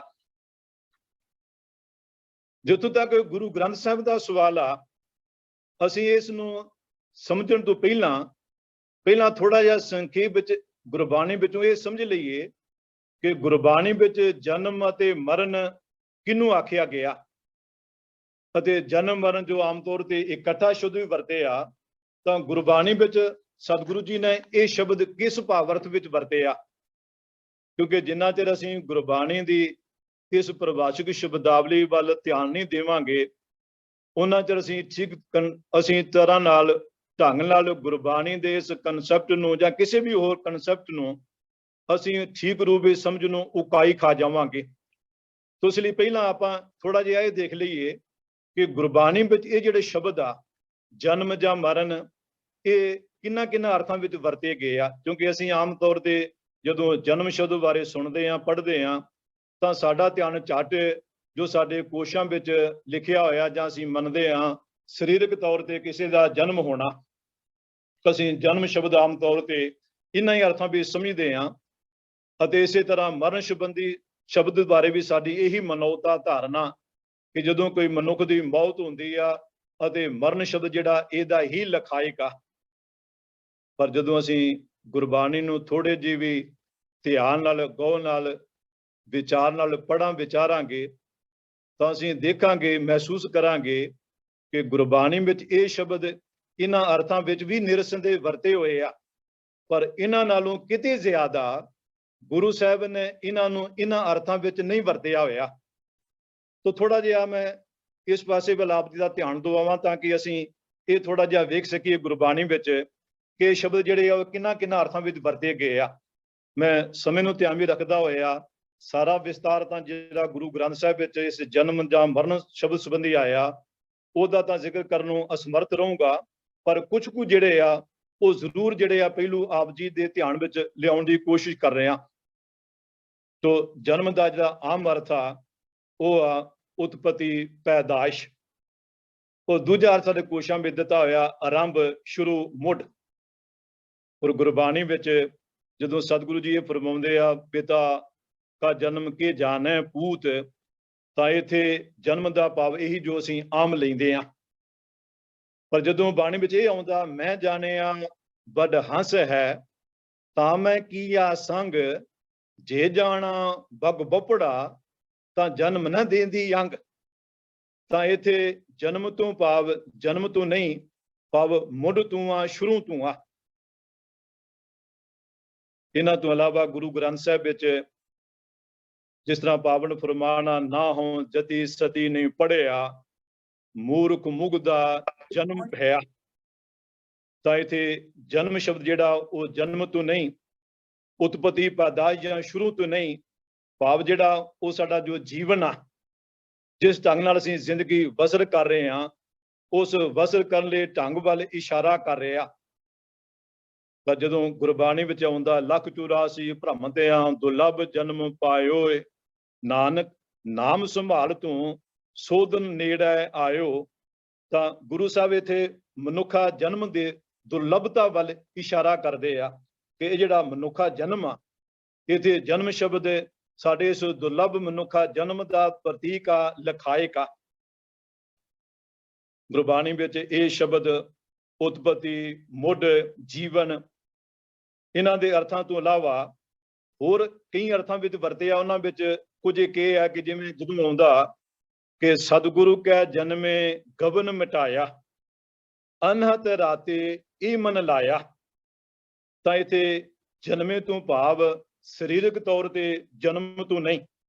ਇੱਥੇ ਜਨਮੇ ਤੋਂ ਭਾਵ ਆ ਸਤਿਗੁਰੂ ਕੈ ਜਨਮੇ ਤੋਂ ਭਾਵ ਆ ਜਦੋਂ ਸਤਿਗੁਰੂ ਦੇ ਘਰ ਵਿੱਚ ਜਨਮ ਲਿਆ, ਭਾਵ ਜਦੋਂ ਗੁਰੂ ਦੀ ਸ਼ਰਨ ਵਿੱਚ ਆ ਕੇ ਆਪਣੀ ਮੱਤ ਛੱਡ ਗੁਰੂ ਦੀ ਮੱਤ ਲੈ ਕੇ ਮੈਂ ਆਪਣਾ ਪਿਛਲਾ ਸੁਭਾਅ ਮਿਟਾਉਣ ਵਿੱਚ ਕਾਮਯਾਬ ਹੋਇਆ। ਮੈਂ ਉਸ ਨੂੰ ਮਿਟਾਇਆ, ਉਸ ਨੂੰ ਮਿਟਾ ਕੇ ਮੈਂ ਗੁਰੂ ਦੀ ਮੱਤ ਲੈ ਕੇ ਤੁਰਨ ਲੱਗ ਪਿਆ। ਇਹ ਗੁਰੂ ਘਰ ਦੇ ਵਿੱਚ ਜਨਮ ਲੈਣਾ ਜਿਹੜਾ ਇਸ ਭਾਵਰਤ ਵਿੱਚ ਸ਼ਬਦ ਵਰਤਿਆ ਗਿਆ, ਜਾਂ ਜਦੋਂ ਗੁਰੂ ਕਹਿੰਦੇ ਆ ਕਿ ਗੁਰਮੁਖ ਗਾਵੈ ਗੁਰਮੁਖ ਬੂਝੈ ਗੁਰਮੁਖ ਸ਼ਬਦ ਵਿਚਾਰੇ ਜੀਉ ਪਿੰਡ ਸਭ ਗੁਰ ਤੇ ਉਪਜੈ ਗੁਰਮੁਖ ਕਾਰਜ ਸੁਵਾਰੇ। ਇਸ ਪਾਵਨ ਪੰਕਤੀ ਦਾ ਭਾਵ ਆ ਕਿ ਸਤਿਗੁਰੂ ਦੀ ਸ਼ਰਨ ਪੈਣ ਵਾਲਾ ਜਿਹੜਾ ਮਨੁੱਖ ਆ ਉਹ ਗੁਰੂ ਦੇ ਸ਼ਬਦ ਨੂੰ ਗਾਉਂਦਾ ਰਹਿੰਦਾ ਔਰ ਗੁਰੂ ਦੇ ਸ਼ਬਦ ਨੂੰ ਹੀ ਸਮਝਦਾ, ਗੁਰੂ ਦੇ ਸ਼ਬਦ ਨੂੰ ਹੀ ਵਿਚਾਰਦਾ। ਉਸ ਮਨੁੱਖ ਦੀ ਜਿੰਦ, ਉਸ ਦਾ ਸਰੀਰ ਗੁਰੂ ਦੀ ਬਰਕਤ ਨਾਲ ਨਵਾਂ ਆਤਮਿਕ ਜੀਵਨ ਲੈਂਦਾ ਹੈ। ਇੱਥੇ ਸਤਿਗੁਰੂ ਜੀਓ ਪਿੰਡ ਦੋ ਸ਼ਬਦ ਵਰਤਦੇ ਆ। ਜੀਓ ਤੋਂ ਭਾਵ ਜਿੰਦ ਤੋਂ ਆ, ਪਿੰਡ ਤੋਂ ਭਾਵ ਸਰੀਰ ਤੋਂ ਆ, ਕਿ ਇਹ ਦੋਵੇਂ ਜਿਹੜੇ ਆ ਜੀਓ ਪਿੰਡ ਸਭ ਗੁਰ ਤੇ ਹੀ ਉਪਜੈ। ਇਹ ਗੁਰੂ ਦੀ ਸੰਗਤ ਵਿੱਚ ਗੁਰੂ ਦੀ ਮੱਤ ਲੈਣ ਦੀ ਬਦੌਲਤ ਉਸ ਮਨੁੱਖ ਦਾ ਸਰੀਰ ਅਤੇ ਜਿਹੜਾ ਆ ਨਵਾਂ ਆਤਮਿਕ ਜੀਵਨ ਜਿਹੜਾ ਉਸ ਦਾ ਇਹ ਪੈਦਾ ਹੁੰਦਾ। ਇੱਥੇ ਜਨਮ ਸ਼ਬਦ ਸਰੀਰਕ ਤੌਰ ਤੇ ਪੈਦਾ ਹੋਣ ਵੱਲ ਇਸ਼ਾਰਾ ਨਹੀਂ ਕਰਦਾ, ਬਲਕਿ ਗੁਰੂ ਕੋਲ ਜਿਹੜਾ ਮਨੁੱਖ ਨੂੰ ਨਵਾਂ ਜੀਵਨ ਮਿਲਦਾ, ਜਿਸ ਜੀਵਨ ਨੂੰ ਪਾ ਕੇ ਉਸ ਦੇ ਗਿਆਨ ਇੰਦਰੇ ਕਰਮ ਇੰਦਰੇ ਵੀ ਜਿਹੜੇ ਆ ਉਹ ਸ਼ੁੱਧ ਹੁੰਦੇ ਆ, ਪਵਿੱਤਰ ਹੁੰਦੇ ਆ। ਉਹਦੇ ਮਨ ਬਚਨ ਕਰਮਾਂ ਵਿੱਚ ਇੱਕ ਸਾਰਤਾ ਵਾਲਾ ਭਾਵ ਪੈਦਾ ਹੁੰਦਾ। ਸਤਿਗੁਰੂ ਜੀ ਇੱਥੇ ਜਨਮ ਸ਼ਬਦ ਇਸ ਭਾਵ-ਅਰਥ ਵਿੱਚ ਵਰਤ ਰਹੇ ਆ। ਤੋ ਇਸ ਤਰ੍ਹਾਂ ਹੋਰ ਇਸ ਤੋਂ ਇਲਾਵਾ ਇਹ ਜਨਮ ਸ਼ਬਦ ਹੋਰ ਵੀ ਅਰਥਾਂ ਵਿੱਚ ਗੁਰੂ ਗ੍ਰੰਥ ਸਾਹਿਬ ਵਿੱਚ ਵਰਤਿਆ ਗਿਆ। ਮੈਂ ਕੇਵਲ ਟੂਕ ਮਾਤਰ ਕੁਝ ਜਿਹੜਾ ਵੱਖੋ ਵੱਖਰੇ ਭਾਵ-ਅਰਥਾਂ ਵਿੱਚ ਵਰਤਿਆ ਗਿਆ ਉਹਦੇ ਵੱਲ ਆਪ ਜੀ ਦਾ ਧਿਆਨ ਦਿਵਾ ਰਹੇ ਹਾਂ। ਇਸੇ ਤਰ੍ਹਾਂ ਜਿਹੜਾ ਮੌਤ ਸ਼ਬਦ ਆ, ਮਰਨ ਸ਼ਬਦ ਆ, ਮ੍ਰਿਤੂ ਸ਼ਬਦ ਆ, ਭਾਵੇਂ ਇਸ ਦਾ ਆਮ ਜਿਹੜਾ ਅਖਰੀ ਅਰਥ ਆ ਉਹ ਆ ਜੀਵਨ ਦੀ ਸਮਾਪਤੀ, ਸਰੀਰ ਦਾ ਅੰਤ, ਸਰੀਰ ਤੋਂ ਪ੍ਰਾਣਾਂ ਦਾ ਵਿਯੋਗ। ਸਾਡੇ ਕੋਸ਼ਾਂ ਵਿੱਚ ਮੌਤ ਦਾ, ਮਰਨ ਦਾ ਇਹ ਅਰਥ ਦਿੱਤਾ ਹੋਇਆ ਔਰ ਇਸ ਵਿੱਚ ਕੋਈ ਸੰਦੇਹ ਨਹੀਂ ਕਿ ਗੁਰਬਾਣੀ ਵਿੱਚ ਇਸ ਅਰਥ ਵਿੱਚ ਵੀ ਇਹ ਸ਼ਬਦ ਵਰਤਿਆ ਗਿਆ। ਜਿਵੇਂ ਜਦੋਂ ਗੁਰੂ ਸਾਹਿਬ ਫਰਮਾਉਂਦੇ ਆ, ਮੇਰੇ ਲਾਲ ਭਲੋ ਰੇ ਭਲੋ ਰੇ ਭਲੋ ਹਰ ਮੰਗਣਾ, ਦੇਖੋ ਪਸਾਰ ਨੈਣ ਸੁਣੋ ਸਾਧੂ ਕੇ ਬੈਨ, ਪ੍ਰਾਨ ਪਾਤ ਚਿਤ ਰਾਖ ਸਗਲ ਹੈ ਮਰਨਾ। ਤਾਂ ਇੱਥੇ ਮਰਨਾ ਸਰੀਰਕ ਤੌਰ ਤੇ ਮਰਨ ਵੱਲ ਹੀ ਇਸ਼ਾਰਾ ਕਰਦਾ, ਇਹਦਾ ਹੀ ਲਖਾਇਕਾ। ਪਰ ਜਦੋਂ ਗੁਰਬਾਣੀ ਵਿੱਚ ਆਉਂਦਾ, ਜੈਸੇ ਆਪਣੇ ਧਨੈ ਪ੍ਰਾਨੀ ਮਰਨ ਮਾਂਡੈ, ਤੈਸੇ ਸੰਤ ਜਨਾ ਰਾਮ ਨਾਮ ਨਾ ਛਾਡੈ। ਤਾਂ ਇੱਥੇ ਇਹ ਮਰਨ ਸ਼ਬਦ ਮੁਹਾਵਰੇ ਦੇ ਰੂਪ ਵਿੱਚ ਵਰਤਿਆ ਹੋਇਆ। ਜੇ ਪਾਵਨ ਪੰਕਤੀ ਦਾ ਭਾਵ ਆ ਜਿਵੇਂ ਆਪਣਾ ਤਨ ਬਚਾਉਣ ਦੀ ਖਾਤਰ ਮਨੁੱਖ ਮਰਨ ਤੇ ਵੀ ਤੁਲ ਪੈਂਦਾ, ਤਿਵੇਂ ਪ੍ਰਭੂ ਦਾ ਭਗਤ ਵੀ ਪ੍ਰਭੂ ਦਾ ਨਾਮ ਤਨ ਨਹੀਂ ਛੱਡਦਾ। ਉਹਨਾਂ ਬਾਅਦ ਪ੍ਰਭੂ ਦਾ ਨਾਮ ਹੀ ਧਨ। ਤੋ ਗੁਰਬਾਣੀ ਵਿੱਚ ਮਰਨ ਸ਼ਬਦ ਸਰੀਰਕ ਤੌਰ ਤੇ ਮਰਨ ਦੇ ਅਰਥਾਂ ਤੋਂ ਇਲਾਵਾ ਜਿਨ੍ਹਾਂ ਹੋਰ ਅਰਥਾਂ ਵਿੱਚ ਆਇਆ ਉਹਨਾਂ ਵਿੱਚੋਂ ਕੁਝ ਕੁ ਇਹ ਆ। ਜਦੋਂ ਕਬੀਰ ਸਾਹਿਬ ਕਹਿੰਦੇ ਆ, ਕਬੀਰ ਜਿਸ ਮਰਨੇ ਤੇ ਜਗ ਡਰੈ, ਮੇਰਾ ਮਨ ਆਨੰਦ, ਮਰਨੇ ਹੀ ਤੇ ਪਾਈਐ ਪੂਰਨ ਪਰਮਾਨੰਦ। ਤਾਂ ਇੱਥੇ ਕਬੀਰ ਸਾਹਿਬ ਜਿਸ ਮਰਨ ਦੀ ਗੱਲ ਕਰ ਰਹੇ ਆ ਉਹ ਸਰੀਰਕ ਰੂਪ ਵਿੱਚ ਮਰਨ ਦੀ ਗੱਲ ਨਹੀਂ ਕਰ ਰਹੇ। ਇੱਥੇ ਮਰਨ ਤੋਂ ਭਾਵ ਮੋਹ ਦੇ ਤਿਆਗ ਰੂਪ ਮੌਤ ਤੋਂ ਆ, ਮੋਹ ਦਾ ਤਿਆਗ ਕਰਨ ਵੱਲ ਇੱਥੇ ਇਸ਼ਾਰਾ ਜਾਂ ਇੰਝ ਆਖਾਂ। ਇੱਥੇ ਮਰਨੇ ਸ਼ਬਦ ਜਿਹੜਾ ਇਹਦਾ ਲਖਾਇਕਾ, ਇਹਦਾ ਪ੍ਰਤੀਕ ਆ। ਜਾਂ ਜਦੋਂ ਕਬੀਰ ਸਾਹਿਬ ਕਹਿੰਦੇ ਆ, ਕਬੀਰ ਮੋਹਿ ਮਰਨੇ ਕਾ ਚਾਉ ਹੈ, ਮਰੂ ਤਾਂ ਹਰ ਕੈ ਦੁਆਰ, ਮਤ ਹਰ ਪੁੱਛੈ ਕੌਣ ਹੈ, ਪਰਾ ਹਮਾਰਾ ਬਾਰ। ਇੱਥੇ ਮਰਨੇ ਕੋ ਤੋਂ ਭਾਵ ਹੈ ਆਪਾ ਭਾਵ ਮਿਟਾਉਣ ਦਾ। ਜੋ ਪ੍ਰਕਰਨ ਚੱਲ ਰਿਹਾ ਇੱਥੇ ਉਹ ਚੰਗੇ ਕਰਮ, ਉੱਚੀ ਜਾਤ ਅਤੇ ਮਲਕੀਅਤ ਦਾ ਮਾਣ ਵੱਲੋਂ ਮਰਨ ਦਾ ਭਾਵ ਇਹਨਾਂ ਤੋਂ ਆਪਣੇ ਆਪ ਨੂੰ ਉੱਪਰ ਉਠਾਉਣ ਦਾ। ਤੋ ਇਸ ਭਾਵ ਅਰਥ ਵਿੱਚ ਇੱਥੇ ਮਰਨਾ ਸ਼ਬਦ ਜਿਹੜਾ ਉਹ ਵਰਤੋਂ ਕੀਤਾ ਗਿਆ ਹੋਇਆ। ਜਾਂ ਜਦੋਂ ਸਤਿਗੁਰੂ ਕਹਿੰਦੇ ਹਰ ਬਿਸਰਤ ਸੋ ਮੂਆ, ਕਿ ਜਿਨ੍ਹਾਂ ਨੂੰ ਰੱਬ ਭੁੱਲ ਜਾਂਦਾ ਤਾਂ ਉਹ ਮਨੁੱਖ ਮਰੇ ਹੋਏ ਆ, ਮ੍ਰਿਤੂ ਹੋਈ ਆ, ਉਹ ਮ੍ਰਿਤਕ ਪ੍ਰਾਣੀ ਆ। ਤਾਂ ਇੱਥੇ ਮੂਆ ਸ਼ਬਦ ਸਰੀਰਕ ਤੌਰ ਤੇ ਮਰਨ ਵੱਲ ਇਸ਼ਾਰਾ ਨਹੀਂ ਕਰਦਾ। ਇੱਥੇ ਮਰਨ ਦਾ ਲਿਖਾ ਕਿ ਨਹੀਂ, ਧਾਰਮਿਕ ਸ਼ਬਦਾਵਲੀ ਵਿੱਚ ਇਹਨੂੰ ਆਤਮਿਕ ਮੌਤ ਆਖਿਆ। ਜਦੋਂ ਅਸੀਂ ਸੋਦਰ ਵਿੱਚ ਵੀ ਪੜ੍ਹਦੇ ਹਾਂ ਕਿ ਆਖਾਂ ਜੀਵਾਂ ਵਿਸਰੈ ਮਰ ਜਾਉ, ਤਾਂ ਇੱਥੇ ਵੀ ਜਦੋਂ ਸਤਿਗੁਰੂ ਗੁਰੂ ਨਾਨਕ ਪਾਤਸ਼ਾਹ ਕਹਿੰਦੇ ਆ ਕਿ ਵਿਸਰੈ ਮਰ ਜਾਉ, ਤਾਂ ਇੱਥੇ ਸਰੀਰਕ ਤੌਰ ਤੇ ਮਰਨ ਦੀ ਗੱਲ ਨਹੀਂ ਕਰ ਰਹੇ ਕਿ ਜੇਕਰ ਮੈਂ ਰੱਬ ਨੂੰ ਭੁਲਾ ਦੇਵਾਂ, ਭੁੱਲ ਜਾਏ ਤਾਂ ਮੇਰੀ ਮ੍ਰਿਤੂ ਹੋ ਜਾਊਗੀ, ਮੈਂ ਮਰ ਜਾਵਾਂਗਾ। ਭਾਵੇਂ ਇੱਥੇ ਆਤਮਿਕ ਮੌਤ ਵੱਲ ਹੀ ਇਸ਼ਾਰਾ ਹੈ। ਪਰ ਜਦੋਂ ਗੁਰਬਾਣੀ ਵਿੱਚ ਮਹਾਰਾਜ ਫਰਮਾਉਂਦੇ ਹਨ, ਸ਼ਬਦ ਮਰੈ ਸੋ ਮੂਆ ਜਾਪੈ, ਕਾਲ ਨਾ ਚਾਪੈ, ਦੁੱਖ ਨਾ ਸੰਤਾਪੈ, ਤਾਂ ਇੱਥੇ ਮੂਆ ਸ਼ਬਦ ਜਿਹੜਾ ਹਉਮੈ ਮਮਤਾ ਵੱਲੋਂ ਮਰਿਆ ਹੋਇਆ, ਜਿਸ ਨੇ ਹਉਮੈ ਮਮਤਾ ਤੋਂ ਆਪਣੇ ਆਪ ਨੂੰ ਉੱਪਰ ਉਠਾਇਆ। ਇੱਥੇ ਮੂਆ ਸ਼ਬਦ, ਮਰਾ ਸ਼ਬਦ ਇਸ ਦਾ ਪ੍ਰਤੀਕ ਆ, ਇਸ ਦਾ ਲਖਾਇਕ ਆ। ਪਰ ਜਦੋਂ ਬਾਣੀ ਵਿੱਚ ਇਹ ਆਉਂਦਾ, ਜਿਸ ਰਾਖੈ ਤਿਸ ਕੋਈ ਨਾ ਮਾਰੈ, ਸੋ ਮੂਆ ਜਿਸ ਮਨੁ ਵਿਸਾਰੈ, ਤਾਂ ਇੱਥੇ ਵੀ ਮਾਰਾ ਸ਼ਬਦ ਤੋਂ ਭਾਵ ਸਰੀਰਕ ਤੌਰ ਤੇ ਕਿਸੇ ਨੂੰ ਮਾਰ ਮੁਕਾਉਣ ਤੋਂ ਨਹੀਂ। ਸੋ ਮੂਆ ਜਿਸ ਮਨੁ ਵਿਸਾਰੈ, ਇੱਥੇ ਵੀ ਭਾਵ ਜਿਹੜਾ ਹੈ, ਭਾਵ ਜਿਹੜਾ ਰੱਬ ਦੀ ਸ਼ਰਨ ਵਿੱਚ ਆਇਆ ਹੋਇਆ, ਜਿਹਦੇ ਹਿਰਦੇ ਵਿੱਚ ਪ੍ਰਭੂ ਵਸ ਰਿਹਾ, ਉਸ ਨੂੰ ਕੋਈ ਵੀ ਵਿਕਾਰ ਦਾ ਕੋਈ ਵੀ ਰੂਪ, ਮਾਇਆ ਦਾ ਕੋਈ ਵੀ ਆਂਚ, ਕੋਈ ਵੀ ਪਹਿਲੂ ਉਸ ਮਨੁੱਖ ਨੂੰ ਆਤਮਿਕ ਮੌਤ ਤੇ ਨਹੀਂ ਮਾਰ ਸਕਦਾ। ਉਹ ਮਨੁੱਖ ਆਤਮਿਕ ਤਲ ਤੇ ਹਮੇਸ਼ਾ ਹੀ ਜਿਉਂਦਾ ਰਹਿੰਦਾ। ਜਾਂ ਜਦੋਂ ਆਖਦੇ ਆ, ਜਿਸ ਦਾ ਸਾਹਿਬ ਡਾਢਾ ਹੋਏ ਤਿਸ ਨੂੰ ਮਾਰ ਨਾ ਸਕੈ ਕੋਈ, ਤਾਂ ਇੱਥੇ ਵੀ ਸਰੀਰਕ ਤੌਰ ਤੇ ਮਾਰਨ ਦੀ ਗੱਲ ਨਹੀਂ। ਜੇ ਮੈਂ ਸ਼ੁਰੂ ਵਿੱਚ ਬੇਨਤੀ ਕੀਤੀ ਸੀ ਕਿ ਗੁਰਬਾਣੀ ਦੀ ਜੀਵਨ ਜੁਗਤ ਨੂੰ ਸਮਝਣ ਲਈ ਸਾਨੂੰ ਗੁਰਬਾਣੀ ਦੀ ਪਰਿਭਾਸ਼ਕ ਸ਼ਬਦਾਵਲੀ ਨੂੰ ਸਮਝਣਾ ਬਹੁਤ ਜ਼ਰੂਰੀ ਆ। ਉਹ ਜਦੋਂ ਅਸੀਂ ਇਸ ਪਰਿਭਾਸ਼ਕ ਸ਼ਬਦਾਵਲੀ ਨੂੰ ਅਸੀਂ ਆਪੋ ਓਲੇ ਕਰ ਬਹਿੰਦੇ ਹਾਂ, ਤਾਂ ਸਾਡੇ ਵਿੱਚ ਜੋ ਸਾਡੀ ਵਿਆਖਿਆ ਉਹ ਕਈ ਤਰ੍ਹਾਂ ਦੇ ਜਦੋਂ ਸਵਾਲ ਉਠਾਉਂਦੀ ਆ, ਤਾਂ ਫਿਰ ਅਸੀਂ ਉਸ ਸਮੇਂ ਸਵਾਲਾਂ ਤੋਂ ਭੱਜਣ ਲੱਗ ਪੈਂਦੇ ਹਾਂ ਅਤੇ ਸਵਾਲ ਉਠਾਉਣ ਵਾਲਿਆਂ ਨੂੰ ਤਰ੍ਹਾਂ ਤਰ੍ਹਾਂ ਦੇ ਫਤਵੇ ਦੇਣ ਲੱਗ ਪੈਂਦੇ ਹਾਂ। ਇਹਨਾਂ ਦੇ ਮਨ ਵਿੱਚ ਸ਼ਰਧਾ ਨਹੀਂ, ਜਾਂ ਇਹ ਨਾਸਤਿਕ ਪ੍ਰਤੀ ਦੇ ਲੋਕ ਆ। ਪਰ ਸੱਚ ਇਹ ਆ ਕਿ ਅਸੀਂ ਜੇ ਗੁਰਬਾਣੀ ਦੀ ਪਰਿਭਾਸ਼ਕ ਸ਼ਬਦਾਵਲੀ ਨੂੰ ਖੁਦ ਸਮਝਿਆ ਹੁੰਦਾ, ਤਾਂ ਫਿਰ ਜਦੋਂ ਇਹ ਪੰਕਤੀ ਆਉਂਦੀ ਹੈ ਕਿ ਜਿਹਦਾ ਸਾਹਿਬ ਡਾਢਾ ਹੋਏ ਤਿਸ ਨੂੰ ਮਾਰ ਨਾ ਸਕੈ ਕੋਈ, ਤਾਂ ਅਸੀਂ ਕਥਿਤ ਕਰਾਮਾਤੀ ਕਹਾਣੀਆਂ ਗੁਰੂ ਸਾਹਿਬਾਨ ਜਾਂ ਗੁਰੂ ਕੇ ਸਿੱਖਾਂ ਨਾਲ ਜੋੜ ਕੇ ਅਸੀਂ ਮਨਕੜਤ ਕਹਾਣੀਆਂ ਨਾ ਪ੍ਰਚਾਰਦੇ ਜਾਂ ਉਹਨਾਂ ਤੇ ਜ਼ੋਰ ਨਾ ਦਿੰਦੇ, ਅਸੀਂ ਮਨ ਪਾਉਂਦੀ ਵਿਆਖਿਆ ਨਾ ਕਰ ਪਾਉਂਦੇ ਸਰੀਰਕ ਤੌਰ ਤੇ, ਤਾਂ ਜਦੋਂ ਗੁਰੂ ਤੇਗ ਬਹਾਦਰ ਮਹਾਰਾਜ ਤੇ ਜਲਾਦ ਤਲਵਾਰ ਚਲਾਉਂਦਾ, ਤਾਂ ਆਪਾਂ ਸਾਰੇ ਜਾਣਦੇ ਹਾਂ ਹਜ਼ੂਰ ਦਾ ਪਾਵਨ ਸੀ ਧੜ ਨਾਲੋਂ ਅਲੱਗ ਹੁੰਦਾ। ਗੁਰੂ ਗੋਬਿੰਦ ਸਿੰਘ ਮਹਾਰਾਜ ਨੂੰ ਜਦੋਂ ਪਠਾਨ ਪੁੱਤਰ ਛੁਰਾ ਮਾਰਦਾ, ਕਟਾਰ ਦਾ ਵਾਰ ਕਰਦਾ, ਗੁਰੂ ਸਾਹਿਬ ਜ਼ਖਮੀ ਹੁੰਦੇ ਆ। ਤੋ ਇੱਥੇ ਮਾਰਨ ਤੋਂ ਭਾਵ ਇਸ ਤਰ੍ਹਾਂ ਮਾਰਨ ਤੋਂ ਨਹੀਂ, ਭਾਵ ਜਿਹੜੇ ਕਾਮ ਆਦਿਕ ਜਿਹੜੇ ਆਤਮਾ ਬੜੇ ਬਲੀ ਸੂਰਮੇ ਆ, ਜਿਨ੍ਹਾਂ ਨੂੰ ਗੁਰਬਾਣੀ ਵਿੱਚ ਬੜੇ ਡਾਢੇ ਬਲੀ ਸੂਰਮੇ ਆਖੇ ਆ, ਉਹ ਜਿਨ੍ਹਾਂ ਤੋਂ ਆਮ ਮਨੁੱਖ ਜਿਹੜਾ ਬੁਰੀ ਤਰ੍ਹਾਂ ਭੈਭੀਤ ਆ, ਉਹਨਾਂ ਦੇ ਅਧੀਨ ਆ, ਉਹਨਾਂ ਦੇ ਕਬਜ਼ੇ ਵਿੱਚ ਆ। ਪਰ ਜਿਹੜੇ ਸਤਿਗੁਰੂ ਦੀ ਸ਼ਰਨ ਵਿੱਚ ਆ ਕੇ ਉਸ ਵਾਹਿਗੁਰੂ ਨੂੰ ਧਿਆਉਣ ਵਾਲੇ ਪ੍ਰਾਣੀ ਆ, ਉਹਨਾਂ ਨੂੰ ਇਹ ਜਿਹੜੇ ਬਲੀ ਸੂਰਮੇ ਆ, ਇਹ ਉਹਨਾਂ ਨੂੰ ਮਾਰਨ ਵਿੱਚ ਸਫਲ ਨਹੀਂ ਹੁੰਦੇ, ਉਹਨਾਂ ਨੂੰ ਕਾਮਯਾਬੀ ਨਹੀਂ ਮਿਲਦੀ।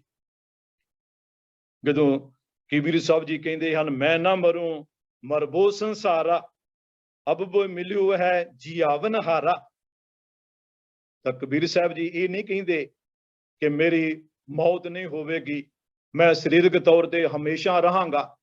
ਨਹੀਂ, ਸਰੀਰਕ ਤੌਰ ਤੇ ਹਮੇਸ਼ਾ ਨਾ ਕੋਈ ਰਿਹਾ ਹੈ, ਨਾ ਕਿਸੇ ਨੇ ਰਹਿਣਾ ਹੈ। ਸਮਾਂ ਤੇ ਕਬੀਰ ਸਾਹਿਬ ਵੀ ਚਲੇ ਗਏ, ਪਰ ਜਿਸ ਮਰਨ ਦੀ ਕਬੀਰ ਸਾਹਿਬ ਇੱਥੇ ਗੱਲ ਕਰ ਰਹੇ ਹਨ, ਉਹ ਸਰੀਰਕ ਤਲ ਤੇ ਨਹੀਂ। ਸਰੀਰਕ ਬਾਰੇ ਤਾਂ ਬੜਾ ਸਪਸ਼ਟ ਹੈ ਕਿ ਜੋ ਮਨੁੱਖ ਜਨਮਿਆ ਉਸਨੇ ਮਰਨਾ ਹੈ। ਤਾਂ ਇੱਥੇ ਕਬੀਰ ਸਾਹਿਬ ਉਸ ਮਰਨ ਦੀ ਹੀ ਗੱਲ ਕਰ ਰਹੇ ਹਨ, ਜਿਹੜੇ ਆਮ ਮਨੁੱਖ ਵਿਕਾਰਾਂ ਦਾ, ਵਾਸ਼ਨਾਵਾਂ ਦਾ ਸ਼ਿਕਾਰ ਹੋ, ਆਤਮ ਮੌਤ ਦਾ ਸ਼ਿਕਾਰ ਹੋਇਆ ਰਹਿੰਦਾ। ਇਹਨਾਂ ਦੇ ਢੇਹ ਚੜ ਕੇ ਮਨੁੱਖ ਹੁੰਦਾ ਹੋਇਆ ਵੀ ਮਨੁੱਖ ਨਹੀਂ ਰਹਿੰਦਾ, ਇਹ ਪਸ਼ੂਆਂ ਨਾਲੋਂ ਵੀ ਬਦਤਰ ਜ਼ਿੰਦਗੀ ਜਿਉਣ ਲਈ ਮਜਬੂਰ ਹੁੰਦਾ।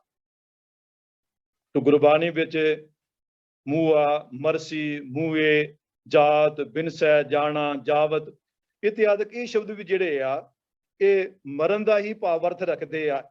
ਇਹਨਾਂ ਅਰਥਾਂ ਵਿੱਚ ਹੀ ਗੁਰਬਾਣੀ ਵਿੱਚ ਇਹਨਾਂ ਸ਼ਬਦਾਂ ਦੀ ਵਰਤੋਂ ਕੀਤੀ ਹੋਈ ਆ। ਪਰ ਸ਼ਬਦ ਫਿਰ ਦੁਹਰਾ ਦੇਵਾਂ ਕਿ ਸਰੀਰਕ ਤੌਰ ਤੇ ਮਰਨ ਦੀ ਗੱਲ ਭਾਵੇਂ ਗੁਰਬਾਣੀ ਵਿੱਚ ਜ਼ਰੂਰ ਕੀਤੀ ਹੋਈ ਆ, ਆਉਂਦੀ ਆ, ਪਰ ਜ਼ਿਆਦਾਤਰ ਗੁਰਬਾਣੀ ਵਿੱਚ ਸਰੀਰਕ ਤਲ ਤੇ ਮਰਨ ਦੀ ਗੱਲ ਨਹੀਂ, ਬਲਕਿ ਆਤਮ ਮੌਤ ਦਾ ਹੀ ਜ਼ਿਕਰ ਆ। ਜਦੋਂ ਗੁਰਬਾਣੀ ਵਿੱਚ ਮਹਾਰਾਜ ਫਰਮਾਉਂਦੇ ਆ, ਮ੍ਰਿਤਕ ਦੇ ਸਾਧ ਸੰਗ ਵਿਹੂਣਾ, ਆਬਦ ਜਾਤ ਜੋਨੀ ਦੁੱਖ ਖੀਨਾ। ਤਾਂ ਇੱਥੇ ਮ੍ਰਿਤਕ ਤੋਂ ਭਾਵ ਜੋ ਅਸੀਂ ਆਮ ਲੈਂਦੇ ਹਾਂ, ਭਾਵ ਜਿਸ ਮਨੁੱਖ ਦੀ ਸਰੀਰਕ ਤੌਰ ਤੇ ਮ੍ਰਿਤੂ ਹੋ ਗਈ ਆ, ਸਵਾਸਾਂ ਦੀ ਕਿਰਿਆ ਬੰਦ ਹੋ ਗਈ ਆ, ਅਸੀਂ ਉਸ ਨੂੰ ਮ੍ਰਿਤਕ ਆਖਦੇ ਹਾਂ। ਪਰ ਗੁਰਬਾਣੀ ਵਿੱਚ ਮ੍ਰਿਤਕ ਸ਼ਬਦ ਜਦੋਂ ਇਸ ਪ੍ਰਕਰਨ ਵਿੱਚ ਵਰਤਿਆ ਗਿਆ ਤਾਂ ਮ੍ਰਿਤਕ ਤੋਂ ਭਾਵ ਇਸ ਮ੍ਰਿਤਕ ਤੋਂ ਨਹੀਂ। ਜਦੋਂ ਮਹਾਰਾਜ ਜੀ ਫਰਮਾ ਰਹੇ ਆ ਕਿ ਮ੍ਰਿਤਕ ਦੇ ਸਾਧ ਸੰਗ ਵੀ ਹੋਣਾ, ਕਿ ਸਾਧ ਸੰਗ ਤੋਂ ਵਿਹੂਣਾ ਮਨੁੱਖ ਜਿਹੜਾ ਉਹ ਮ੍ਰਿਤਕ ਆ, ਉਹ ਮੁਰਦਾ। ਤਾਂ ਇੱਥੇ ਆਤਮਿਕ ਤੌਰ ਤੇ ਮਰੇ ਹੋਏ ਮੁਰਦਿਆਂ ਦੀ ਹੀ ਗੱਲ ਕਰ ਰਹੇ ਆ।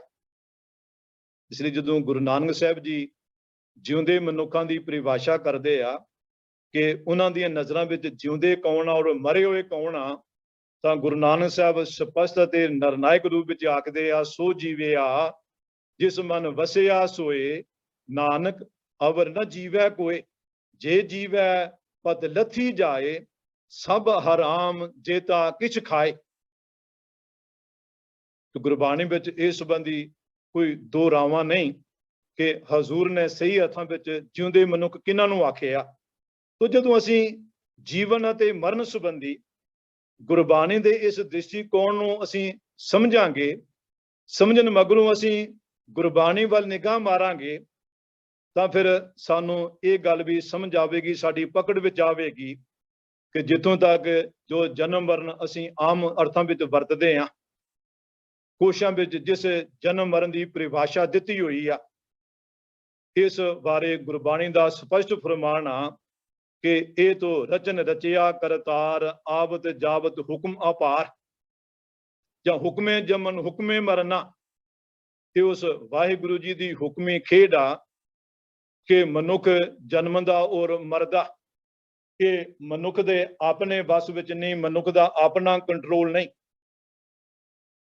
ਇਸ ਲਈ ਜਦੋਂ ਫਿਰ ਇਹ ਸਵਾਲ ਸਾਹਮਣੇ ਆਇਆ ਕਿ ਆਮ ਤੌਰ ਤੇ ਜੋ ਮੰਨਿਆ ਜਾ ਰਿਹਾ ਕਿ ਸ਼ਾਇਦ ਪਿਛਲੇ ਕੁਝ ਮਨੁੱਖ ਦੇ ਮਾੜੇ ਜਾਂ ਚੰਗੇ ਕਰਮਾਂ ਕਾਰਨ ਉਸ ਨੂੰ ਇਹ ਮਨੁੱਖਾ ਜਨਮ ਮਿਲਿਆ, ਔਰ ਇਸ ਮਨੌਤ ਅਨੁਸਾਰ ਜੋ ਕਥਿਤ ਉੱਚ ਜਾਤੀਆਂ, ਉਹਨਾਂ ਨੇ ਪਿਛਲੇ ਕਰਮਾਂ ਵਿੱਚ ਚੰਗੇ ਕਰਮ ਕੀਤੇ ਹੋਏ, ਇਸ ਕਰਕੇ ਉਹਨਾਂ ਨੂੰ ਚੰਗੀ ਉੱਚੀ ਜਾਤ ਵਿੱਚ ਉਹਨਾਂ ਦਾ ਜਨਮ ਹੋਇਆ।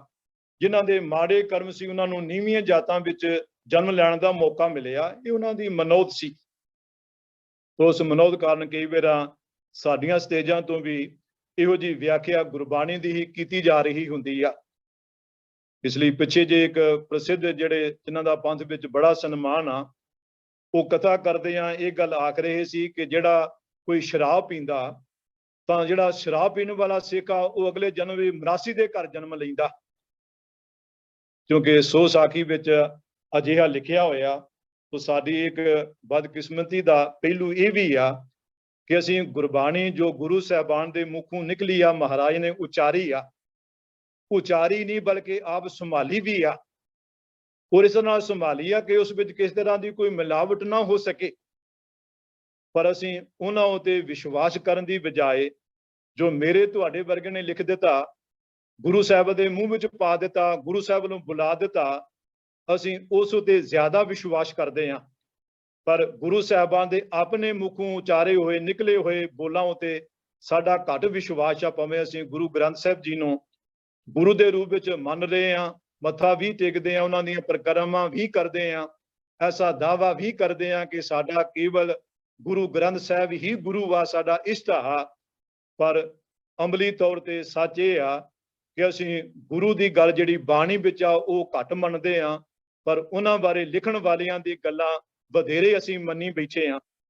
ਇਹ ਕਾਰਨ ਸਾਡੇ ਗੁਰਦੁਆਰਿਆਂ ਵਿੱਚ 90% ਜੋ ਕੁਝ ਪ੍ਰਚਲਿਤ ਆ, ਜੋ ਕੁਝ ਹੋ ਰਿਹਾ, ਜਾਂ ਆਮ ਸਿੱਖ ਗੁਰਮਤ ਸੰਬੰਧੀ, ਗੁਰਮਤ ਦੀ ਜੀਵਨ ਸੰਬੰਧੀ, ਜੁਗਤ ਸੰਬੰਧੀ ਮੰਨੀ ਬੈਠਾ, ਉਹ ਗੁਰਬਾਣੀ ਦੇ ਆਧਾਰਿਤ ਨਹੀਂ, ਬਲਕਿ ਗੁਰਬਾਣੀ ਦਾ ਉਸ ਨੂੰ ਮੁੰਡੂ ਹੀ ਕੰਡੈਮ ਕੀਤਾ ਹੋਇਆ।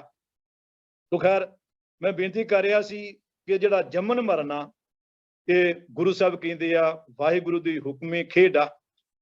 ਇਸ ਲਈ ਜਦੋਂ ਇਹ ਸਵਾਲ ਉਠਾਇਆ ਗਿਆ ਗੁਰੂ ਸਾਹਿਬ ਦੇ ਸਾਹਮਣੇ ਸਿੱਧਾਂ ਵੱਲੋਂ ਕਿ ਕਹਾਂ ਤੇ ਆਵੈ ਕਹਾਂ ਇਹ ਜਾਵੈ, ਕਹਾਂ ਇਹ ਰਹਿ ਸਮਾਈ, ਤਾਂ ਮਹਾਰਾਜ ਕਹਿੰਦੇ ਹੁਕਮੇ ਆਵੈ ਹੁਕਮੇ ਜਾਵੈ ਹੁਕਮੇ ਰਹਿ ਸਮਾਈ।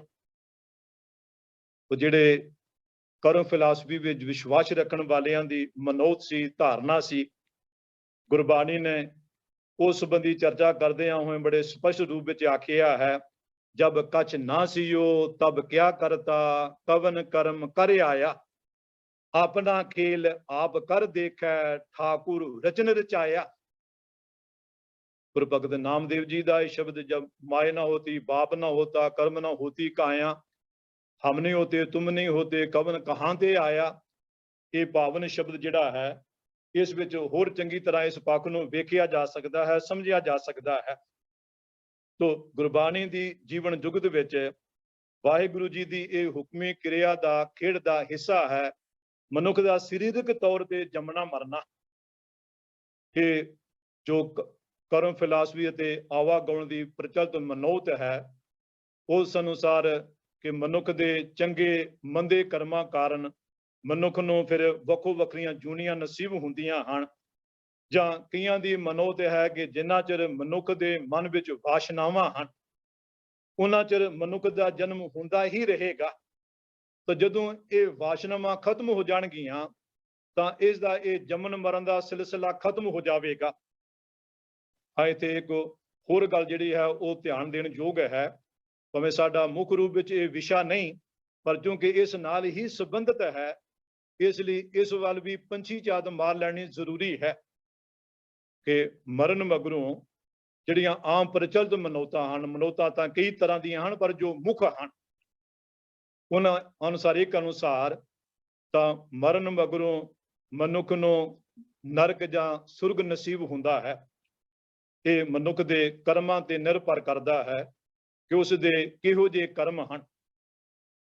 ਔਰ ਦੂਜੀ ਧਿਰ ਜਿਹੜੀ ਹੈ ਉਹ ਵੀ ਮੰਨਦੀ ਹੈ ਕਿ ਸਵਰਗ ਜਾਂ ਨਰਕ ਨਸੀਬ ਹੁੰਦਾ ਹੈ, ਪਰ ਉਹਨਾਂ ਅਨੁਸਾਰ ਇਹ ਤਤਕਾਲ ਨਹੀਂ ਹੁੰਦਾ, ਬਲਕਿ ਜਦੋਂ ਕਿਆਮਤ ਆਵੇਗੀ ਤਾਂ ਉਦੋਂ ਜਿਹੜੇ ਮੁਰਦੇ ਹਨ ਕਬਰਾਂ ਵਿੱਚੋਂ ਫਿਰ ਉੱਠ ਖੜੇ ਹੋਣਗੇ, ਤਾਂ ਤਦੋਂ ਫਿਰ ਉਹਨਾਂ ਦਾ ਹਿਸਾਬ ਕਿਤਾਬ ਹੋਵੇਗਾ। ਹਾਂ, ਜਿਹੜੇ ਕ੍ਰਿਸਚੈਨਿਟੀ ਵਿੱਚ ਵਿਸ਼ਵਾਸ ਰੱਖਦੇ ਹਨ ਉਹਨਾਂ ਦਾ ਮੰਨਣਾ ਹੈ ਜਿਨ੍ਹਾਂ ਦਾ ਜੀਸਸ ਤੇ ਵਿਸ਼ਵਾਸ ਹੋਵੇਗਾ ਉਹ ਸਵਰਗਾਂ ਨੂੰ ਜਾਣਗੇ।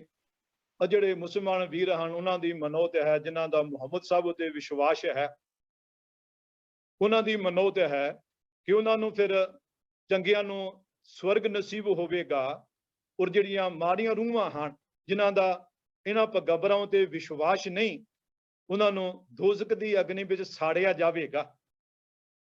ਇਹਨਾਂ ਦੀ ਮਨੋਤ ਅਨੁਸਾਰ ਇਹ ਜਿਹੜਾ ਸਵਰਗ ਅਤੇ ਨਰਕ ਹੈ ਇਹ ਸਦੀਵੀ ਹੈ, ਹਮੇਸ਼ਾ ਲਈ ਮਨੁੱਖ ਨੂੰ ਇਹ ਭੋਗਣਾ ਪਵੇਗਾ।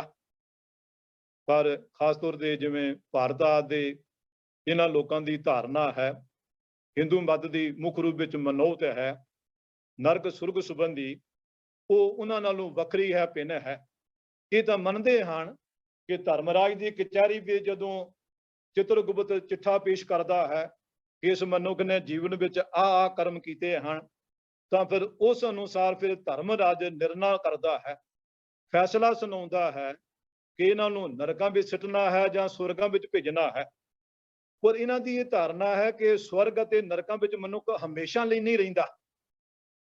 ਸਵਰਗਾਂ ਵਿੱਚ ਉਹਨਾਂ ਚਿਰ ਹੀ ਮਨੁੱਖ ਰਹਿੰਦਾ ਹੈ ਜਿੰਨਾ ਚਿਰ ਇਸ ਦੇ ਕੀਤੇ ਹੋਏ ਚੰਗੇ ਕਰਮ ਜਿਹੜੇ ਹਨ ਉਹਨਾਂ ਦਾ ਇਹ ਫਲ ਭੋਗਦਾ ਹੈ। ਜਦੋਂ ਉਹ ਸਮਾਪਤ ਹੋ ਜਾਂਦਾ ਹੈ ਤਾਂ ਇਸ ਨੂੰ ਫਿਰ ਧਰਤੀ ਉੱਤੇ ਭੇਜਿਆ ਜਾਂਦਾ ਹੈ। ਇਸੇ ਤਰ੍ਹਾਂ ਨਰਕਾਂ ਸੰਬੰਧੀ ਧਾਰਨਾ ਹੈ। ਇਸ ਤਰ੍ਹਾਂ ਇਹਨਾਂ ਦੀ ਵੱਖੋ ਵੱਖਰੀ ਇਹ ਧਾਰਨਾ ਹੈ। ਇਸ ਦੇ ਨਾਲ ਨਾਲ ਆਵਾਗਮਨ ਦੀ ਵੀ ਨਾਲ ਨਾਲ ਮਨੋਤ ਹੈ।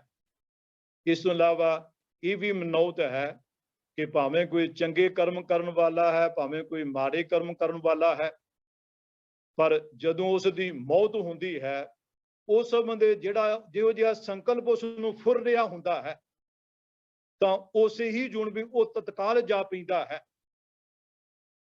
ਅਤੇ ਕਿੰਨੇ ਕੁ ਚਿਰਾਂ ਬਾਅਦ ਮਨੁੱਖ ਦਾ ਜਨਮ ਹੁੰਦਾ, ਇਸ ਬਾਰੇ ਵੀ ਵੱਖੋ ਵੱਖਰੀਆਂ ਧਾਰਨਾਵਾਂ ਹਨ। ਔਰ ਕਈਆਂ ਅਨੁਸਾਰ 3 ਔਰ 14 ਦਿਨਾਂ ਦੇ ਵਿੱਚ ਹੀ ਜਨਮ ਹੋ ਜਾਂਦਾ ਹੈ। ਔਰ ਜਿਹਦੀ ਨਕਲ ਕਈ ਵਾਰ ਸਾਡੇ ਪ੍ਰਸਿੱਧ ਪ੍ਰਚਾਰਕ ਸਹਿਬਾਨ ਵੀ ਜਿਹੜੇ ਹਨ ਉਹ ਉਹਨਾਂ ਦੀ ਨਕਲ ਕਰਦਿਆਂ ਹੋਇਆਂ ਹੂਬਹੂ ਗੁਰਮਤਿ ਦੀ ਜੀਵਨ ਜੁਗਤ ਉਤੇ ਟਿਕਾਉਂਦਿਆਂ ਹੋਇਆਂ ਉਹ ਵੀ ਇਸ ਤਰ੍ਹਾਂ ਦੇ ਅਕਸਰ ਜਿਹੜੇ ਹਨ ਸਟੇਜਾਂ ਤੇ ਚਰਚਾ ਕਰਦੇ ਰਹਿੰਦੇ ਹਨ। ਉਹਨਾਂ ਦੀ ਮਨੋਤ ਅਨੁਸਾਰ ਚੰਗੀਆਂ ਰੂਹਾਂ ਅਤੇ ਜਿਹੜੀਆਂ ਭੈੜੀਆਂ ਬਹੁਤ ਭੈੜੀਆਂ ਰੂਹਾਂ ਹਨ, ਉਹਨਾਂ ਨੂੰ ਦੋਵਾਂ ਨੂੰ ਛੇਤੀ ਛੇਤੀ ਜਨਮ ਨਹੀਂ ਮਿਲਦਾ। ਪਰ ਇਸ ਤਰ੍ਹਾਂ ਦੀਆਂ ਧਾਰਨਾ ਸਾਡੇ ਸਿੱਖ ਵਿਦਵਾਨਾਂ ਨੇ ਵੀ ਕਈਆਂ ਨੇ ਅਪਣਾਈਆਂ ਹੋਈਆਂ ਹਨ। ਤੋ ਖੈਰ ਜਿਹੜੀ ਤੀਜੀ ਧਾਰਨਾ ਮਨੌਤ ਹੈ ਉਹ ਮੁਕਤੀ ਦੀ ਹੈ।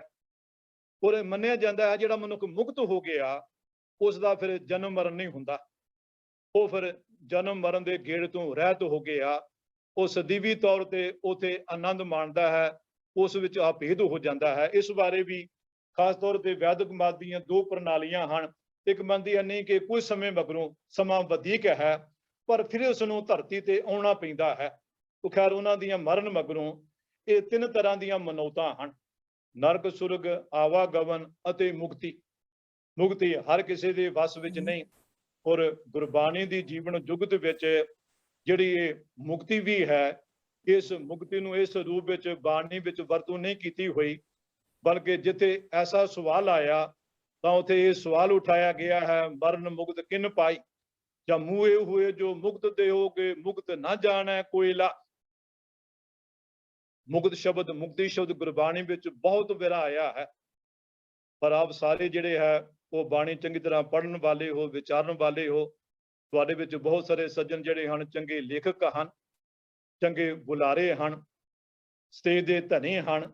ਇਸ ਲਈ ਇਸ ਦਾ ਵਿਸਤਾਰ ਕਰਨ ਦੀ ਲੋੜ ਨਹੀਂ ਕਿ ਜਿੱਥੇ ਵੀ ਮੁਕਤ ਸ਼ਬਦ ਆਇਆ ਹੈ उस शब्द ਨੂੰ खुद पढ़ के वेखिया जाए, विचारिया जाए कि गुरबाणी विच ये मुक्त शब्द किस अर्थ विच आया है। तो गुरबाणी विच मुक्त शब्द मरण मगरू मुक्ति की गल दे अर्थां विच नहीं, बल्कि इंज आखां कि जीवन मुक्त दे भाव अर्थां विच वरतिया गया है। गुरबाणी विच मरण मुक्त दी नहीं बल्कि जीवन मुक्त दी गल है, इस पहलू उत्ते ही जोर दिता गया है। तो गुरु साहब जदों जन्म संबंधी चर्चा करते हैं तो आखते हैं, पुराव खाम कूजा हिकमत खुद आया, मन तू आना तू कुदरती आया।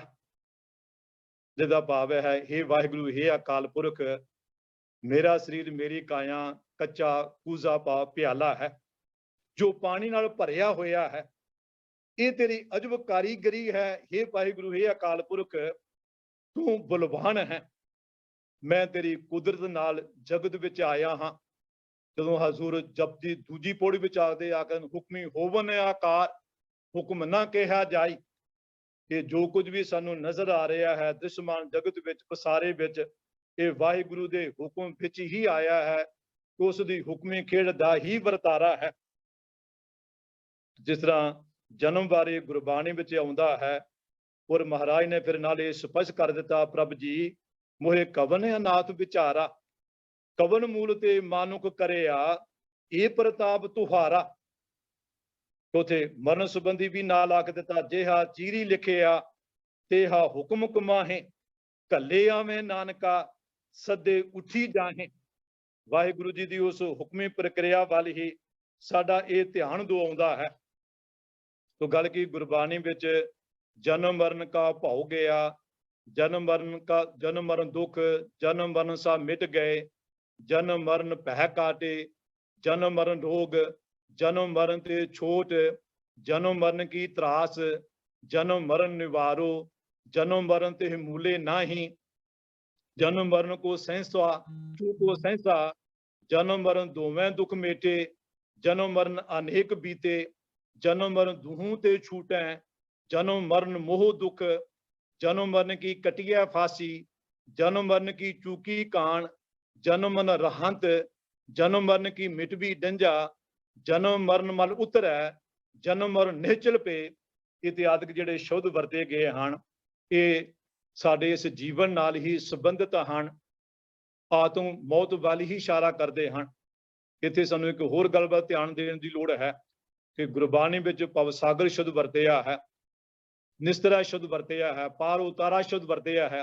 ये जिन्ने भी शब्द वरते गए हैं इन्हां दा भाव इस जीवन नाल ही संबंधित है, वर्तमान वाली इशारा करता है। जिस भवसागर तो पार लंघना है, ये भवसागर दा टाकरा मुकाबला सामना मरण मगरों ने सानू जिउंदे जी ही करना पै रहा है। जिउंदे जी ही असीं इस भवसागर दीयां लहरां दी लपेट विच आए हुए हाँ।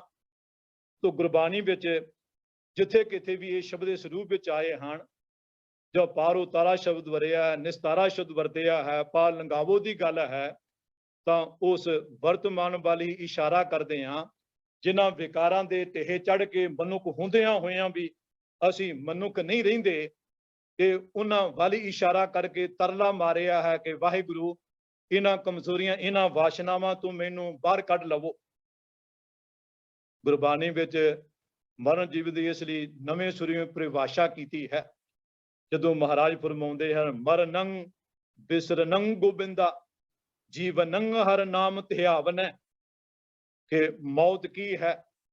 ਜਿਸ ਮੌਤ ਤੋਂ ਗੁਰੂ ਬਚਾਉਂਦਾ ਹੈ, ਜਿਸ ਮੌਤ ਤੋਂ ਬਚਿਆ ਜਾ ਸਕਦਾ ਹੈ, ਜਿਸ ਮਨੁੱਖ ਨੂੰ ਟਾਲਿਆ ਜਾ ਸਕਦਾ ਹੈ, ਜਿਸ ਮੌਤ ਤੋਂ ਆਪਣੇ ਆਪ ਨੂੰ ਉੱਪਰ ਉਠਾਇਆ ਜਾ ਸਕਦਾ ਹੈ, ਉਭਾਰਿਆ ਜਾ ਸਕਦਾ ਹੈ, ਉਹ ਮੌਤ ਕਿਹੜੀ ਹੈ?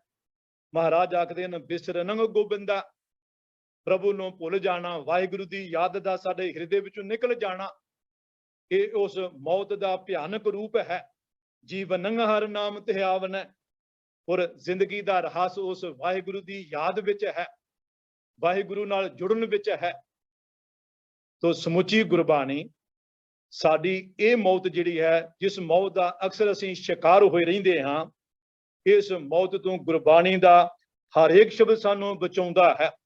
ਹਰੇਕ ਸ਼ਬਦ ਵਿੱਚ ਇਸ ਮੌਤ ਤੋਂ ਬਚਣ ਦੀ ਵਿਧੀ ਸਮਝਾਈ ਹੈ, ਤਰੀਕਾ ਦ੍ਰਿੜ ਕਰਵਾਇਆ ਹੋਇਆ ਹੈ। ਅਸੀਂ ਇਸ ਆਤਮਿਕ ਤਲ ਤੇ ਜਿਉ ਸਕੀਏ, ਬਾਣੀ ਦਾ ਹਰੇਕ ਸ਼ਬਦ ਸਾਡੀ ਇਸ ਪੱਖੋਂ ਅਗਵਾਈ ਕਰਦਾ ਹੈ। ਜਦੋਂ ਮਹਾਰਾਜ ਬਾਣੀ ਵਿੱਚ ਖਿਆਲ ਦਿੰਦੇ ਹਨ, ਮੂਆ ਜੋ ਬੰਦਾ ਪੇਖ ਜੀਵਨ ਦੇ ਮਰ ਜਾਣ, ਜਿਨ੍ਹਾਂ ਮੁਹੱਬਤ ਇੱਕ ਸਿਉ ਤੇ ਮਾਨਸ ਪ੍ਰਧਾਨ, ਕਿ ਅਸਲ ਵਿੱਚ ਉਹ ਮਨੁੱਖ ਜਿਉਂਦੇ ਹਨ, ਉਹਨਾਂ ਨੂੰ ਜਿਉਂਦੇ ਸਮਝੋ ਜਿਨ੍ਹਾਂ ਨੇ ਸੰਸਾਰਕ ਵਿਸ਼ਾ ਵਾਸ਼ਨਾਵਾਂ ਮਿਟਾ ਲਈਆਂ ਹਨ। ਪਰ ਜਿਹੜੇ ਨਿਰੇ ਦੁਨੀਆ ਦੇ ਰੰਗ ਮਾਣਦੇ ਹਨ, ਉਹ ਆਤਮਿਕ ਮੌਤੇ ਮਰ ਜਾਂਦੇ ਹਨ। ਉਹੀ ਮਨੁੱਖ ਸ਼੍ਰੋਮਣੀ ਕਹੇ ਜਾਂਦੇ ਹਨ, ਆਖੇ ਜਾ ਸਕਦੇ ਹਨ, ਜਿਨ੍ਹਾਂ ਦਾ ਪਿਆਰ ਇੱਕ ਪ੍ਰਭੂ ਨਾਲ ਹੈ। ਤੋ ਹਲਤ ਸੁਖ ਪਲਤ ਸੁਖ ਨਿਤ ਸੁਖ ਸਿਮਰਨੋ, ਨਾਮ ਗੋਬਿੰਦ ਕਾ ਸਦਾ ਲੀਜੈ, ਮਿਟੈ ਕਮਾਣੇ ਪਾਪ ਚਰਾਣੇ, ਸਾਧ ਸੰਗਤ ਮਿਲ ਮੂਆ ਚੀਜੈ। ਇਸ ਸੰਗਤ ਵਿੱਚ ਸਤਿਗੁਰੂ ਦੀ ਚਰਨ ਛਨ ਵਿੱਚ ਆ, ਆਪਣਾ ਮਿਟਾ ਗੁਰੂ ਦੀ ਮੱਤ ਲੈ ਕੇ ਅਸੀਂ ਜੋ ਵਿਕਾਰਾਂ ਵਿੱਚ ਮਰੇ ਹੋਏ ਸੀ, ਇਹ ਜੀਵਨ ਗੁਰੂ ਕੋਲੋਂ ਮਿਲਦਾ ਹੈ। ਤੋ ਸਮੁੱਚੀ ਬਾਣੀ ਜਿਸ ਮਰਨ ਦਾ ਅਸੀਂ ਜਿਉਂਦੇ ਜੀ ਸ਼ਿਕਾਰ ਹੋਏ ਹੋਏ ਹਾਂ, ਸਾਨੂੰ ਇਸ ਮੌਤ ਤੋਂ ਬਚਾਉਂਦੀ ਹੈ। ਗੁਰੂ ਦਾ ਹਰੇਕ ਸ਼ਬਦ ਇਸ ਮੌਤ ਤੋਂ ਬਚਾਉਣ ਦੀ ਪ੍ਰਕਿਰਿਆ ਦਾ ਹਿੱਸਾ ਹੈ, ਸਾਨੂੰ ਦ੍ਰਿੜ ਕਰਾਉਂਦਾ ਹੈ ਕਿ ਅਸੀਂ ਇਸ ਮੌਤ ਤੋਂ ਆਪਣੇ ਆਪ ਨੂੰ ਕਿਵੇਂ ਬਚਾ ਸਕਦੇ ਹਾਂ, ਔਰ ਆਤਮਿਕ ਤਲ ਤੇ ਕਿਵੇਂ ਜ਼ਿੰਦਗੀ ਜੀਉ ਸਕਦੇ ਹਾਂ। ਔਰ ਗੁਰਬਾਣੀ ਜਦੋਂ ਸदैवी ਜੀਵਨ ਦੀ ਗੱਲ ਕੀਤੀ ਹੈ, ਤਾਂ ਸदैवी ਜੀਵਨ ਵੀ ਇਸੇ ਵੱਲ ਹੀ ਇਸ਼ਾਰਾ ਹੈ ਕਿ ਮਨੁੱਖ ਨੂੰ ਜਿੰਨਾ ਕੁ ਵਾਹਿਗੁਰੂ ਨੇ ਸਮਾਂ ਬਖਸ਼ਿਆ ਹੈ, ਤਾਂ ਜਿੰਨਾ ਚਿਰ ਮਨੁੱਖ ਜਿਉਂਦਾ ਹੈ, ਇਸ ਦੇ ਹੋਸ਼ੋ ਹਵਾਸ਼ ਕਾਇਮ ਹਨ, ਉਹਨਾਂ ਚਿਰ ਇਹ ਵਿਕਾਰਾਂ ਦੇ ਢੇਹ ਨਹੀਂ ਚੜਦਾ। ਕਿਸੇ ਵੀ ਪ੍ਰਸਥਿਤੀ ਵਿੱਚ, ਕਿਸੇ ਵੀ ਸਮੇਂ, ਕਦੀ ਵੀ ਇਹ ਆਤਮ ਮੌਤ ਦਾ ਸ਼ਿਕਾਰ ਨਹੀਂ ਹੁੰਦਾ। ਭਾਵ ਇਨਸਾਨੀਅਤ ਦਾ ਦਾਮਨ ਪੱਲਾ ਕਿਸੇ ਵੀ ਪ੍ਰਸਥਿਤੀ ਵਿੱਚ ਇਸ ਦਾ ਇਹ ਤਿਆਗ ਨਹੀਂ ਕਰਦਾ। ਔਰ ਇਸੇ ਉੱਤੇ ਹੀ ਜ਼ੋਰ ਦਿੰਦੇ ਆ, ਜਦੋਂ ਕਬੀਰ ਸਾਹਿਬ ਕਹਿੰਦੇ ਹਨ, ਕਬੀਰ ਮਰਦਾ ਮਰਦਾ ਜਗ ਮੂਆ, ਮਰ ਭੇ ਨਾ ਜਾਣੈ ਕੋਏ, ਐਸੀ ਮਰਨੀ ਜੋ ਮਰੈ ਬਹੁਰ ਨਾ ਮਰਨਾ ਹੋਏ। ਔਰ ਗੁਰੂ ਅਮਰਦਾਸ ਪਾਤਸ਼ਾਹ ਇਸ ਨੂੰ ਹੋਰ ਖੋਲਦੇ ਹਨ ਕਿ ਕਿਆ ਜਾਣਾ ਕਿ ਮਰਾਂਗੇ ਕੈਸਾ ਮਰਨਾ ਹੋਏ, ਜੇਕਰ ਸਾਹਿਬ ਮਨੁ ਨਾ ਵਿਸਰੈ ਤਾਂ ਸਹਿਲਾ ਮਰਨਾ ਹੋਏ। ਮਰਨੇ ਤੇ ਜਗਤ ਡਰੈ, ਜੀਵਿਆ ਲੋੜੈ ਸਭ ਕੋਏ, ਗੁਰ ਪ੍ਰਸਾਦੀ ਜੀਵਤ ਮਰੈ, ਹੁਕਮੈ ਬੂਝੈ ਸੋਏ। ਨਾਨਕ ਐਸੀ ਮਰਨੀ ਜੋ ਮਰੈ, ਤਾਂ ਸਦ ਜੀਵਨ ਹੋਏ। ਇਹ ਗੁਰਬਾਣੀ ਦਾ ਸਦੀਵੀ ਜੀਵਨ ਹੈ, ਜਿਸ ਸदैवी ਜੀਵਨ ਨੂੰ ਮਾਨਣਾ ਹੈ। ਔਰ ਇਸ ਵੱਲ ਹੀ ਗੁਰਬਾਣੀ ਵਿੱਚ ਇਸ਼ਾਰਾ ਕਰਦੇ ਹਾਂ, ਜਦੋਂ ਆਖਿਆ ਹੈ ਕਿ ਹਰ ਕੇ ਸੇਵਕ ਜੋ ਹਰ ਭਾਏ, ਤਿਨ ਕੀ ਕਥਾ ਨਿਰਾਰੀ ਰੇ, ਆਵੈ ਨਾ ਜਾਏ ਨਾ ਕਬਹੂ ਮਰਤੇ, ਪਾਰ ਬ੍ਰਹਮ ਸ਼ਿੰਗਾਰੀ ਰੇ। ਜਾਂ ਜਨਮ ਮਰਨ ਕਾ ਭ੍ਰਮ ਗਿਆ, ਗੋਬਿੰਦ ਲਿਵ ਲਾਗੀ, ਜੀਵਤ ਸੁਨ ਸਮਾਨਿਆ, ਗੁਰ ਸਾਖੀ ਜਾਗੀ। ਗੁਰਬਾਣੀ ਵਿੱਚ ਇਹ ਜਿਹੜਾ ਭਾਵ ਹੈ, ਆਪਣੇ ਆਪ ਵਿੱਚ ਇੰਨਾ ਸਪਸ਼ਟ ਹੈ ਕਿ ਵਧੇਰੇ ਵਿਆਖਿਆ ਦਾ ਮੁਤਾਜ ਨਹੀਂ। ਤੋ ਇਹ ਥੋੜਾ ਜਿਹਾ ਇਸ ਲਈ ਵਿਸਤਾਰ ਕਰਨਾ ਜ਼ਰੂਰੀ ਸਮਝਿਆ ਹੈ ਕਿ ਆਪਾਂ ਪਹਿਲਾਂ ਗੁਰਬਾਣੀ ਵਿੱਚ ਵਰਤੇ ਗਏ ਇਹਨਾਂ ਸ਼ਬਦਾਂ ਨੂੰ ਦੇਖ ਲਈਏ। ਕਿ ਗੁਰਬਾਣੀ ਵਿੱਚ ਇਹ ਸ਼ਬਦ ਕਿਹਨਾਂ ਅਰਥਾਂ ਵਿੱਚ ਵਰਤੇ ਗਏ ਹਨ, ਕਿਉਂਕਿ ਜਿਹੜੇ ਵੀਰ ਭੈਣ ਜੋ ਪ੍ਰਚਲਿਤ ਮਨੋਤ ਹੈ ਉਸ ਦੇ ਧਾਰਨੀ ਹਨ, ਤਾਂ ਅਕਸਰ ਉਹ ਇਹਨਾਂ ਪਾਵਨ ਫਰਮਾਨਾਂ ਵੱਲ ਧਿਆਨ ਦਿਵਾਉਂਦੇ ਹਨ। ਆਖਦੇ ਦੇਖੋ ਫਲਾਣੀ ਥਾਂ ਤੇ ਫਲਾਣੇ ਪੰਨੇ ਤੇ ਜਾਂ ਇੰਨੀ ਵੇਰਾਂ ਗੁਰੂ ਗ੍ਰੰਥ ਸਾਹਿਬ ਵਿੱਚ ਇਹ ਸ਼ਬਦ ਆਏ ਹਨ, ਤਾਂ ਕਿ ਇਹ ਗਲਤ ਹੈ। ਤੋ ਆਪਾਂ ਨੂੰ ਇਹ ਗੱਲ ਵੀ ਧਿਆਨ ਵੀ ਰੱਖਣ ਦੀ ਲੋੜ ਹੈ ਕਿ ਗੁਰਬਾਣੀ ਦਾ ਸੱਚ ਕੇਵਲ ਇੱਕ ਹੈ, 2 3 ਜਾਂ 4 ਨਹੀਂ, ਔਰ ਨਾ ਹੀ ਗੁਰਬਾਣੀ ਵਿੱਚ ਸਵੈ ਵਿਰੋਧ ਹੈ। ਹਾਂ, ਸਾਡੀ ਪਕੜ ਵਿੱਚ ਗੱਲ ਨਾ ਆਵੇ ਉਹ ਗੱਲ ਵੱਖਰੀ ਹੈ, ਔਰ ਸਾਡੀ ਸਭ ਕੁਝ ਪਕੜ ਵਿੱਚ ਆਉਂਦਾ ਵੀ ਨਹੀਂ, ਇਹ ਵੀ ਸੱਚ ਹੈ। ਬਹੁਤ ਕੁਝ ਹੈ ਜੋ ਸਾਡੀ ਅਜੇ ਪਕੜ ਵਿੱਚ ਸਮਝ ਵਿੱਚ ਨਹੀਂ ਆਉਂਦਾ। ਇਸ ਲਈ ਕਈ ਵਾਰ ਅਸੀਂ ਆਪਣੀ ਬੁੱਧੀ ਦੇ ਘੋੜੇ ਦੌੜਾਉਂਦਿਆਂ ਹੋਇਆਂ ਫਿਰ ਐਸਾ ਨਿਰਣਾ ਲੈ ਲੈਂਦੇ ਹਾਂ ਕਿ ਗੁਰਬਾਣੀ ਵਿੱਚ ਸਵੈ ਵਿਰੋਧ ਹੈ। ਇੱਕ ਪਾਸੇ ਗੁਰੂ ਸਾਹਿਬ ਨੇ ਕੁਝ ਆਖਿਆ, ਦੂਜੀ ਥਾਂ ਕੁਝ ਆਖ ਦਿੱਤਾ ਹੈ। ਜਾਂ ਕਈ ਸੱਜਣ ਜੋ ਉਹਨਾਂ ਦੀ ਸੋਚ ਬਣ ਚੁੱਕੀ ਹੈ, ਉਹ ਗੁਰਬਾਣੀ ਵਿੱਚ ਉਸ ਭਾਵ ਦੇ ਸ਼ਬਦ ਲੈ ਲੈਂਦੇ ਹਨ। ਆ ਦੇਖੋ ਗੁਰਬਾਣੀ ਵਿੱਚ ਮਹਾਰਾਜ ਨੇ ਇੰਨੀ ਵਾਰਾਂ ਫਲਾਣੇ ਥਾਂ ਤਾਂ ਆ ਆਖਿਆ ਹੈ। ਤੋ ਐਸੀ ਸੋਚ ਰੱਖਣ ਵਾਲੇ ਵੀਰਾਂ ਭੈਣਾਂ ਦੀ ਨੂੰ ਧਿਆਨ ਵੀ ਰੱਖਦੇ ਹਾਂ। ਮੈਂ ਗੁਰੂ ਨਾਨਕ ਸਾਹਿਬ ਦੇ, ਗੁਰੂ ਅੰਗਦ ਸਾਹਿਬ ਦੇ 2 ਸ਼ਲੋਕ ਜਿਹੜੇ ਹਨ ਸਾਰੰਗੀ ਵਾਰ ਵਿੱਚ, ਉਹਨਾਂ ਵਿੱਚੋਂ ਕੇਵਲ ਇੱਕ ਸ਼ਲੋਕ ਵੱਲ ਹੀ ਧਿਆਨ ਦਿਵਾਵਾਂ, ਤਾਂ ਕਿ ਗੁਰਬਾਣੀ ਦੇ ਕਿਸੇ ਵੀ ਸ਼ਬਦ ਨੂੰ ਵਿਚਾਰ ਲੱਗਿਆਂ ਸਮਝਣ ਲੱਗਿਆਂ ਅਸੀਂ ਇਹ ਗੱਲ ਕਦੀ ਵੀ ਨਹੀਂ ਭੁੱਲਣੀ, ਇਹਨੂੰ ਅੱਖੋਂ ਓਲੇ ਨਹੀਂ ਕਰਨਾ ਕਿ ਗੁਰੂ ਸਾਹਿਬਾਨ ਦਾ ਇਸ ਸੰਬੰਧੀ ਕੀ ਮਤ ਹੈ, ਉਹਨਾਂ ਦਾ ਕੀ ਦ੍ਰਿਸ਼ਟੀਕੋਣ ਹੈ। ਗੁਰੂ ਅੰਗਦ ਸਾਹਿਬ ਮਹਾਰਾਜ ਫਰਮਾਉਂਦੇ ਹਨ, ਕਥਾ ਕਹਾਣੀ ਬੇਦੀ ਆਣੀ, ਪਾਪ ਪੁੰਨ ਵਿਚਾਰ, ਦੇ ਲੈਣਾ ਲੈ ਲੈ ਦੇਣਾ, ਨਰਕ ਸੁਰਗ ਅਵਤਾਰ, ਉਤਮ ਮਧਮ ਜਾਤੀ ਜਿਨਸੀ ਭਰਮ ਭਵੈ ਸੰਸਾਰ। ਇਹ ਹਜ਼ੂਰ ਇੱਥੇ ਗੁਰਮਤਿ ਪ੍ਰਕਾਸ਼ ਤੋਂ ਪਹਿਲਾਂ ਮਹਾਰਾਜ ਸਮੁੱਚੀ ਜੋ ਸੋਚ ਹੈ, ਮਨੋਤ ਹੈ, ਉਸ ਨੂੰ ਵੇਦਬਾਣੀ ਆਖ ਰਹੇ ਹਨ ਕਿ ਕਿਸ ਤਰ੍ਹਾਂ ਨਾਲ ਇਹ ਮਨੋਤ ਪ੍ਰਚਲਿਤ ਕੀਤੀ ਗਈ, ਜਿਸ ਅਨੁਸਾਰ ਕਿ ਮਨੁੱਖ ਜੋ ਕੁਝ ਇਸੇ ਕਰਮ ਕਰਦਾ ਹੈ ਉਸ ਨੂੰ ਅੱਗੇ ਫਲ ਜਾਂ ਸਜ਼ਾ ਦੇ ਰੂਪ ਵਿੱਚ ਨਰਕ ਜਾਂ ਸੁਰਗ ਮਿਲਦਾ ਹੈ। ਪਰ ਇਹਨਾਂ ਹੀ ਨਹੀਂ, ਮਹਾਰਾਜ ਆਖਦੇ ਹਨ ਫਿਰ ਇਹ ਵੀ ਪ੍ਰਚਾਰਿਆ ਗਿਆ ਇਸ ਮਨੋਤ ਅਨੁਸਾਰ ਕਿ ਇਸ ਜਨਮ ਵਿੱਚ ਜੋ ਮਨੁੱਖ ਦੀਆਂ ਹੀ ਮਨੁੱਖ ਨੂੰ ਵੰਡਿਆ ਹੋਇਆ ਹੈ, ਉੱਚੀਆਂ ਨੀਵੀਆਂ ਕਥਿਤ ਜਾਤਾਂ ਵਿੱਚ ਜਨਮ ਤੋਂ ਹੀ ਇਹ ਵੰਡੀਆਂ ਪਾ ਦਿੱਤੀਆਂ ਹਨ, ਦੀਵਾਰਾਂ ਖੜੀਆਂ ਕਰ ਦਿੱਤੀਆਂ ਹਨ। ਔਰ ਉਸ ਮਨੋਤ ਅਨੁਸਾਰ ਉੱਚੀ ਜਾਤ ਪਿਛਲੇ ਕਰਮਾਂ ਦਾ ਹੀ ਸਿੱਟਾ ਹੈ, ਔਰ ਜਿਸ ਨੂੰ ਨੀਚ ਆਖਿਆ, ਸ਼ੂਦਰ ਆਖਿਆ ਹੈ, ਇਹ ਉਸ ਦੇ ਪਿਛਲੇ ਕਰਮਾਂ ਦਾ ਹੀ, ਮੰਦ ਕਰਮਾਂ ਦਾ ਸਿੱਟਾ ਹੈ। ਮਹਾਰਾਜ ਆਖਦੇ ਹਨ ਅਜਿਹੀਆਂ ਮਨੋਤਾਂ ਪ੍ਰਚਲਿਤ ਕਰ ਦਿੱਤੀਆਂ ਗਈਆਂ, ਪਰ ਅੰਮ੍ਰਿਤ ਬਾਣੀ ਤਤ ਬਖਾਣੀ ਗਿਆਨ ਧਿਆਨ ਵਿੱਚ ਆਈ। ਇਹ ਦੋਵੇਂ ਸ਼ਲੋਕ ਪੜ੍ਹਨ ਯੋਗ ਹਨ, ਜਿਨ੍ਹਾਂ ਵਿੱਚ ਗੁਰਬਾਣੀ ਦੀ ਜੀਵਨ ਜੁਗਤ ਸੰਬੰਧੀ ਬੜੀ ਨਿਰਣਾਇਕ ਔਰ ਸਪਸ਼ਟ ਗੱਲ ਜਿਹੜੀ ਹੈ ਉਹ ਸਾਡੇ ਸਾਹਮਣੇ ਰੱਖੀ ਹੋਈ ਹੈ।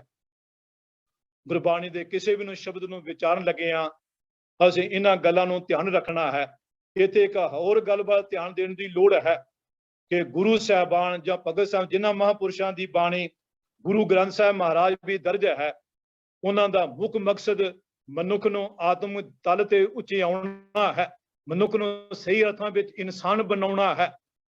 ਇਸ ਲਈ ਜੋ ਕੁਝ ਵੀ ਉਸ ਸਮੇਂ ਪ੍ਰਚਲਿਤ ਸੀ ਉਹਨਾਂ ਦੀ ਵਰਤੋਂ ਕਰਦਿਆਂ ਹੋਇਆਂ ਉਹਨਾਂ ਨੂੰ ਗੁਰਬਾਣੀ ਦੀ ਜੀਵਨ ਜੁਗਤ ਦ੍ਰਿੜ ਕਰਵਾਈ ਹੈ।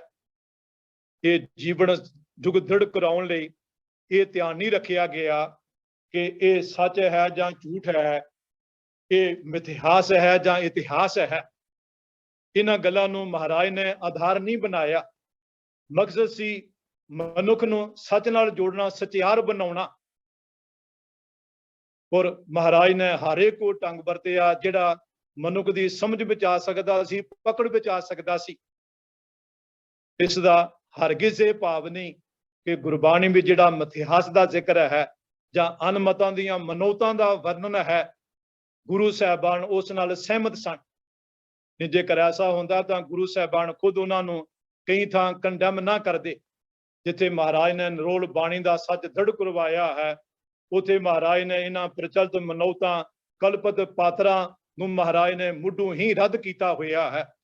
ਪਰ ਜਿੱਥੇ ਵਾਹਿਗੁਰੂ ਜੀ ਦੀ ਬੇਅੰਤਤਾ ਦਾ ਜ਼ਿਕਰ ਕੀਤਾ ਹੈ ਤਾਂ ਮਹਾਰਾਜ ਨੇ ਜੋ ਕੁਝ ਵੀ ਪ੍ਰਚਲਿਤ ਸੀ, ਕੋਈ ਇਤਿਹਾਸ ਮਿਥਿਹਾਸ ਜੋ ਕੁਝ ਵੀ ਸੀ, ਭਾਵੇਂ ਉਹ ਇਤਿਹਾਸਕ ਮਿਥਿਹਾਸਕ ਪਾਤਰ ਹਨ, ਚਾਹੇ ਸਥਾਨ ਹਨ, ਮਹਾਰਾਜ ਨੇ ਉਹਨਾਂ ਦੀ ਭਰਪੂਰ ਵਰਤੋਂ ਕੀਤੀ ਹੋਈ ਹੈ।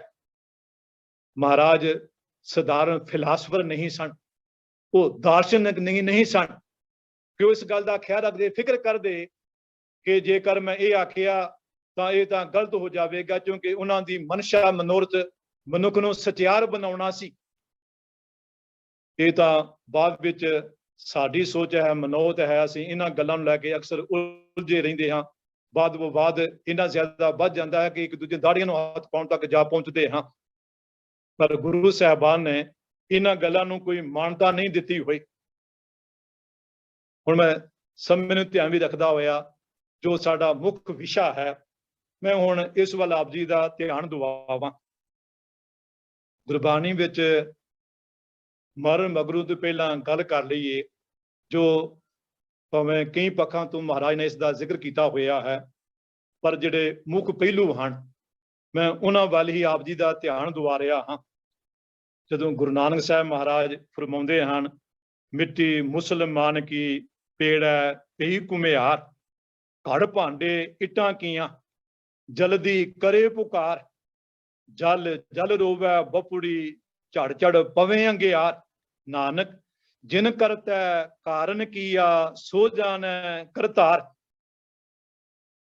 ਇਹ ਗੁਰੂ ਨਾਨਕ ਸਾਹਿਬ ਦਾ ਸ਼ਲੋਕ ਹੈ, ਔਰ ਆਪ ਬਹੁਤਿਆਂ ਨੂੰ ਜ਼ਰੂਰ ਧਿਆਨ ਵਿੱਚ ਹੋਵੇਗਾ ਬਾਬਾ ਫਰੀਦ ਸਾਹਿਬ ਦਾ ਸ਼ਲੋਕ, ਜਿਸ ਵਿੱਚ ਆਪ ਫਰਮਾਉਂਦੇ ਨੇ, ਫਰੀਦਾ ਮਹਿਲ ਨ ਸਕਨ ਰਹਿ ਗਏ ਵਾਸਾ ਆਇਆ ਤਲ, ਪੂਰਾ ਬਾਣੀਆਂ ਬੈਠੀ ਰੂਹਾਂ ਮਲ,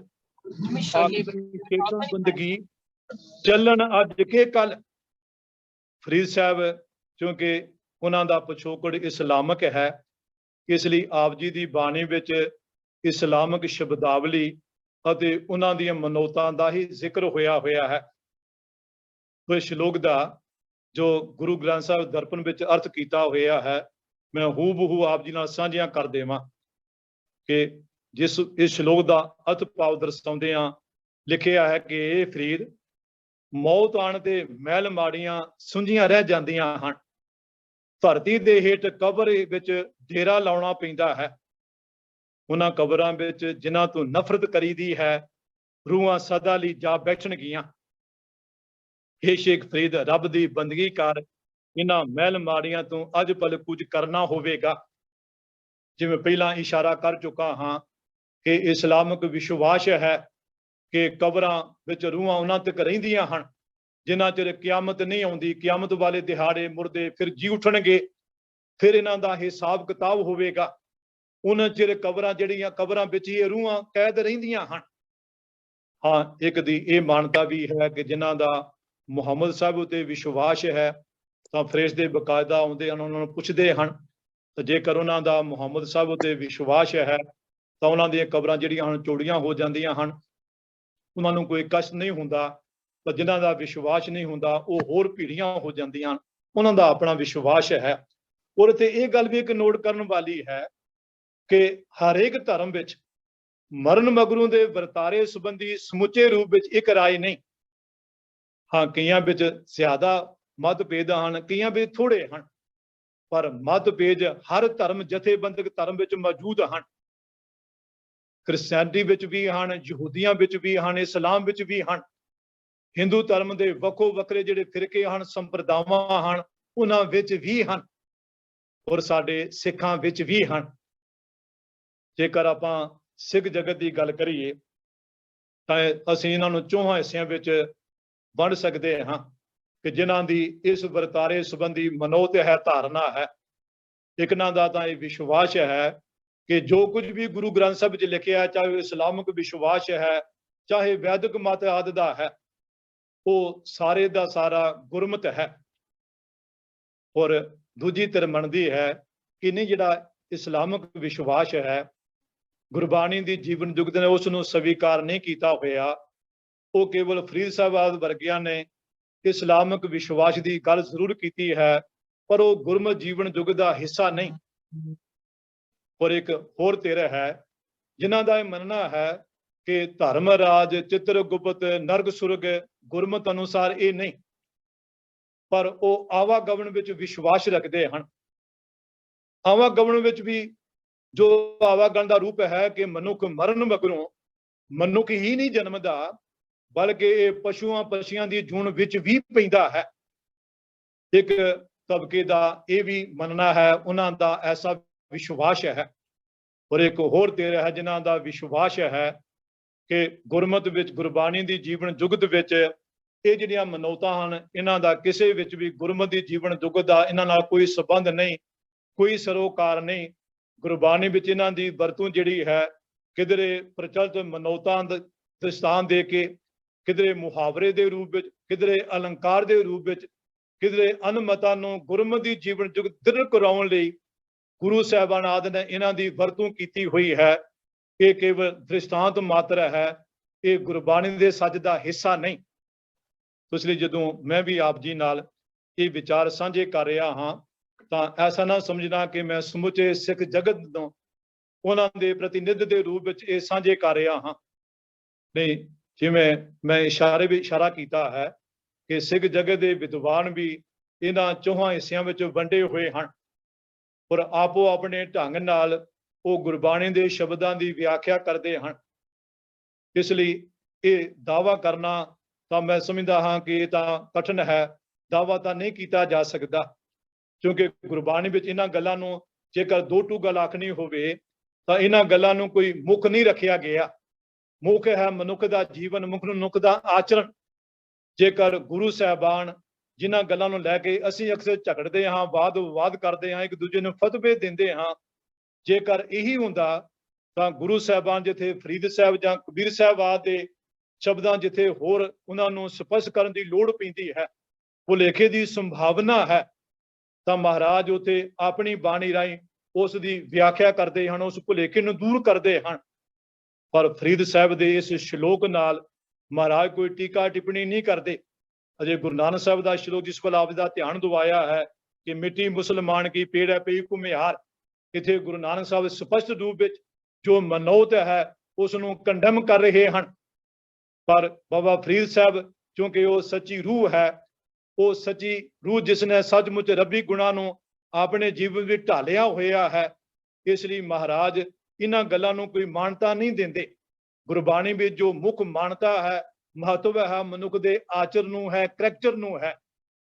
ਗੁਰਬਾਣੀ ਦਾ ਸਾਰਾ ਜ਼ੋਰ ਮਨੁੱਖ ਨੂੰ ਸਚਿਆਰ ਬਣਾਉਣ ਤੇ ਹੈ।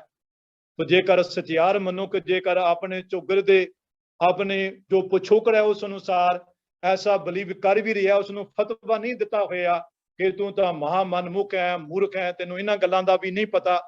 जद कि गुरु साहब अजे बाणी विच जदों ऐसा भी कहिंदे हन, एक दज्जां एक दब्बी है, एक ना कुत्ते खाहें, एक पानी बिच उसटी है, एक पी फिर हसन पाहें, नानक एव न जापई किथै जाए समाहें।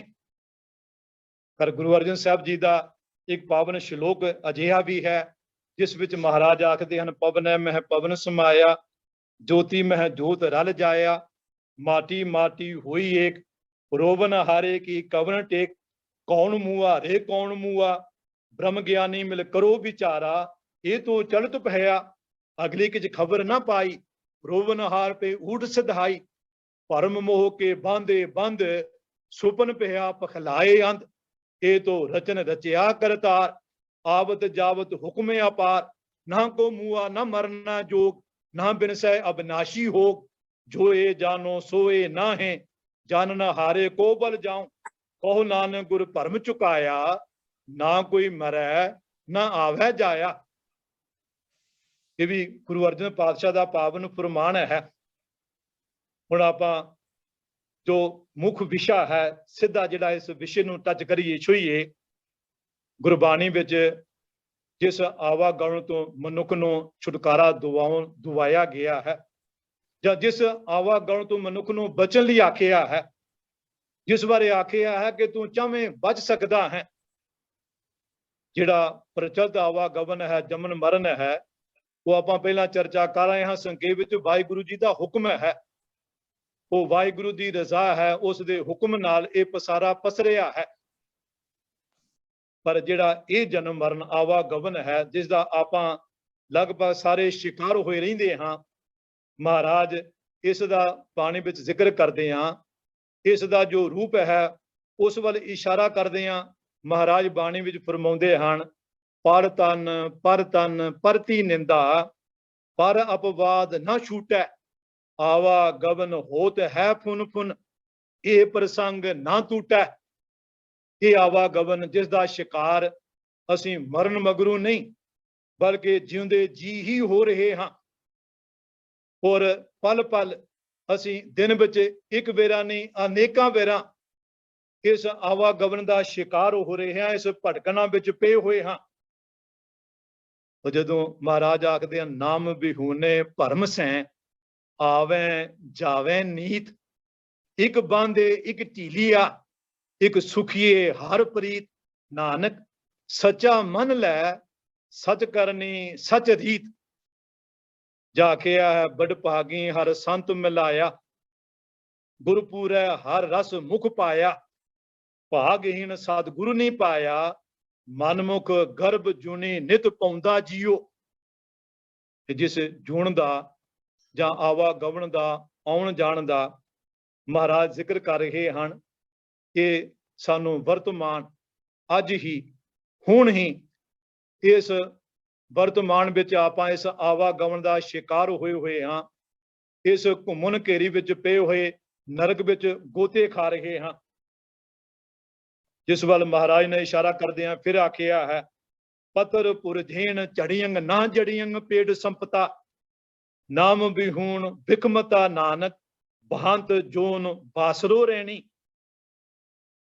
ਜਾਂ ਜਿਨਾ ਹਰ ਹਰ ਨਾਮ ਨਾ ਚੇਤਿਓ, ਸੋ ਔਗਣ ਆਵੈ ਜਾਏ, ਜੇ ਸਤਿਗੁਰੂ ਪੁਰਖ ਨਾ ਭੇਟਿਓ, ਸੋ ਭੌਜਲ ਪਚੈ ਪਚਾਏ। ਇਹ ਜਿਹੜਾ ਭੌਜਲ ਹੈ, ਜਿਸ ਵਿੱਚ ਮਨੁੱਖ ਡੁਬਕੀਆਂ ਖਾ ਰਿਹਾ ਹੈ, ਗੋਤੇ ਖਾ ਰਿਹਾ, ਆਪਣੇ ਜੀਵਨ ਨੂੰ ਨਰਕ ਬਣਾਈ ਬੈਠਾ ਹੈ, ਇਹ ਮਰਨ ਮਗਰ ਨਹੀਂ ਬਲਕਿ ਜਿਉਂਦੇ ਜੀ ਹੀ ਮਨੁੱਖ ਨੂੰ ਵਿਆਪ ਰਿਹਾ ਹੈ। ਜਾਂ ਹਜ਼ੂਰ ਜਦੋਂ ਹੋਰ ਆਖਦੇ ਹਨ, ਮਾਈ ਗੁਰਬਿਨ ਗਿਆਨ ਨਾ ਪਾਈਐ, ਅਨਕ ਪ੍ਰਕਾਰ ਫਿਰਤ ਬਿਲ ਲਾਤੇ, ਮਿਲਤ ਨਹੀਂ ਗੋਸਾਈਐ, ਮੋਹ ਰੋਗ ਸੋਗ ਤਨ ਬਾਂਧਿਓ, ਬਹੁ ਜੋਨੀ ਭਰਮਾਈਐ, ਟਿਕਣ ਨਾ ਪਾਵੈ ਬਿਨ ਸਤ ਸੰਗਤ, ਕਿਸੇ ਆਗੈ ਜਾਏ ਰੁਆਈਐ, ਕਰੈ ਅਨੁਗ੍ਰਹੋ ਸੁਆਮੀ ਮੇਰਾ, ਸਾਧ ਚਰਨ ਚਿਤ ਲਾਈਐ, ਸੰਕਟ ਘੋਰ ਕਟੇ ਖਿਨ ਭੀਤਰ, ਨਾਨਕ ਹਰ ਦਰਸ ਸਮਾਈਐ। ਇਹ ਜਿਸ ਭਟਕਣਾ ਦਾ, ਜਿਸ ਆਵਾਗਮਨ ਦਾ ਮਹਾਰਾਜ ਜ਼ਿਕਰ ਕਰ ਰਹੇ ਹਨ, ਇਹ ਭਟਕਣਾ ਸਾਨੂੰ ਮਰਨ ਮਗਰੋਂ ਨਹੀਂ ਜਿਉਂਦੇ ਜੀ ਹੀ ਵਿਆਪ ਰਹੀ ਹੈ। ਅਸੀਂ ਹੁਣ ਹੀ ਇਸ ਭਟਕਣਾ ਦਾ ਬੁਰੀ ਤਰ੍ਹਾਂ ਸ਼ਿਕਾਰ ਹੋਏ ਹੋਏ ਹਾਂ। ਇਹ ਆਵਾਗਮਨ ਦਾ ਕੈਸਾ ਰੂਪ ਹੈ, ਕਿਹੜੀਆਂ ਜੁਨੀਆਂ ਹਨ। ਤੋ ਕੇਵਲ ਇੱਕ ਸ਼ਬਦ ਵੱਲ ਹੀ ਆਪ ਜੀ ਦਾ ਧਿਆਨ ਦਿਵਾਵਾਂ।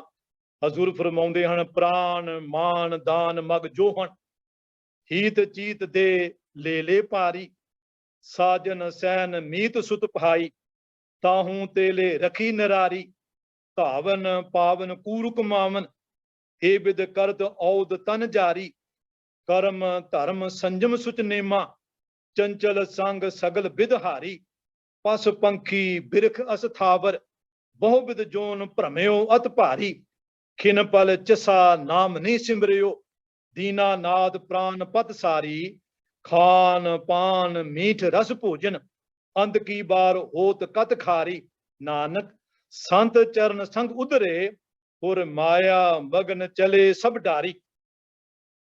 ਇਸ ਪਾਵਨ ਸ਼ਲੋਕ ਦੇ ਅਰਥ ਜਿਹੜੇ ਆ ਤੁਸੀਂ ਸਾਰੇ ਪੜ੍ਹੇ ਲਿਖੇ ਸੱਜਣ ਹੋ, ਤੁਸੀਂ ਆਪ ਖੇਚਲ ਕਰ ਲੈਣਾ। ਮੈਂ ਸਮੇਂ ਨੂੰ ਧਿਆਨ ਵਿੱਚ ਰੱਖਦਾ ਹੋਇਆ ਇਸ ਦੇ ਵਿਸਾਰ ਵਿੱਚ ਨਾ ਜਾਵਾਂ। ਕੇਵਲ ਜੋ ਵਧੇਰੇ ਸੰਬੰਧਿਤ ਪੰਕਤੀ ਹੈ, ਕੇਵਲ ਉਸ ਵੱਲ ਹੀ ਇਸ਼ਾਰਾ ਕਰਾਂ, ਉਸ ਦੇ ਭਾਵਰਥ ਵੱਲ, ਕਿ ਜੀਵ ਪ੍ਰਾਣੀ ਪਸ਼ੂ ਪੰਛੀ ਰੁੱਖ ਪਰਬਤ ਆਦਿ ਇਹਨਾਂ ਰੰਗਾਂ ਰੰਗਾਂ ਦੀਆਂ ਜੂਨੀਆਂ ਵਿੱਚ ਬਹੁਤ ਭਟਕਦੇ ਫਿਰਦੇ ਹਨ। ਇਹ ਜਨਮ ਤੋਂ ਪਹਿਲਾਂ ਜਾਂ ਮਰਨ ਮਗਰੋਂ ਦੀ ਜੂਨੀਆਂ ਦਾ ਜ਼ਿਕਰ ਨਹੀਂ ਕਰ ਰਹੇ। ਤੇ ਵਰਤਮਾਨ ਵਿੱਚ ਹੀ ਮਨਮੁਖ ਦੀ ਜੋ ਜ਼ਿੰਦਗੀ ਹੈ, ਜੋ ਵਾਹਿਗੁਰੂ ਨਾਲ ਟੁੱਟ ਕੇ ਵਿਕਾਰਾਂ ਦੇ ਢੇਰ ਚੜੇ ਉਹਨਾਂ ਦਾ ਸ਼ਿਕਾਰ ਹੋਇਆ ਮਨੁੱਖ ਜ਼ਿੰਦਗੀ ਜਿਉ ਰਿਹਾ ਹੈ। ਹਜ਼ੂਰ ਉਸ ਵੱਲ ਸਾਡਾ ਧਿਆਨ ਦਿਵਾਉਂਦੇ ਹਨ। ਆਖਦੇ ਹਨ, ਖਿਨ ਮਾਤਰ ਵੀ ਪਲ ਮਾਤਰ ਜਾਂ ਚਸੇ ਮਾਤਰ ਵੀ ਇਹ ਦੀਨਾਂ ਦੇ ਨਾਲ ਪ੍ਰਾਣਾਂ ਦੇ ਮਾਲਕ ਸ੍ਰਿਸ਼ਟੀ ਦੇ ਸਿਰਜਣਹਾਰ ਦਾ ਨਾਮ ਨਹੀਂ ਜਪਦੇ।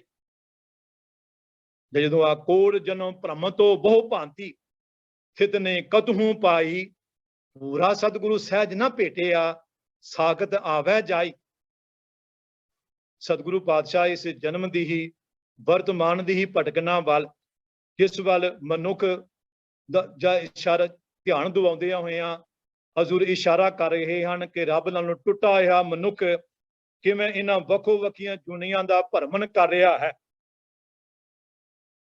और जुना संबंधी 84 लाख जुना का आम जिक्र होया है।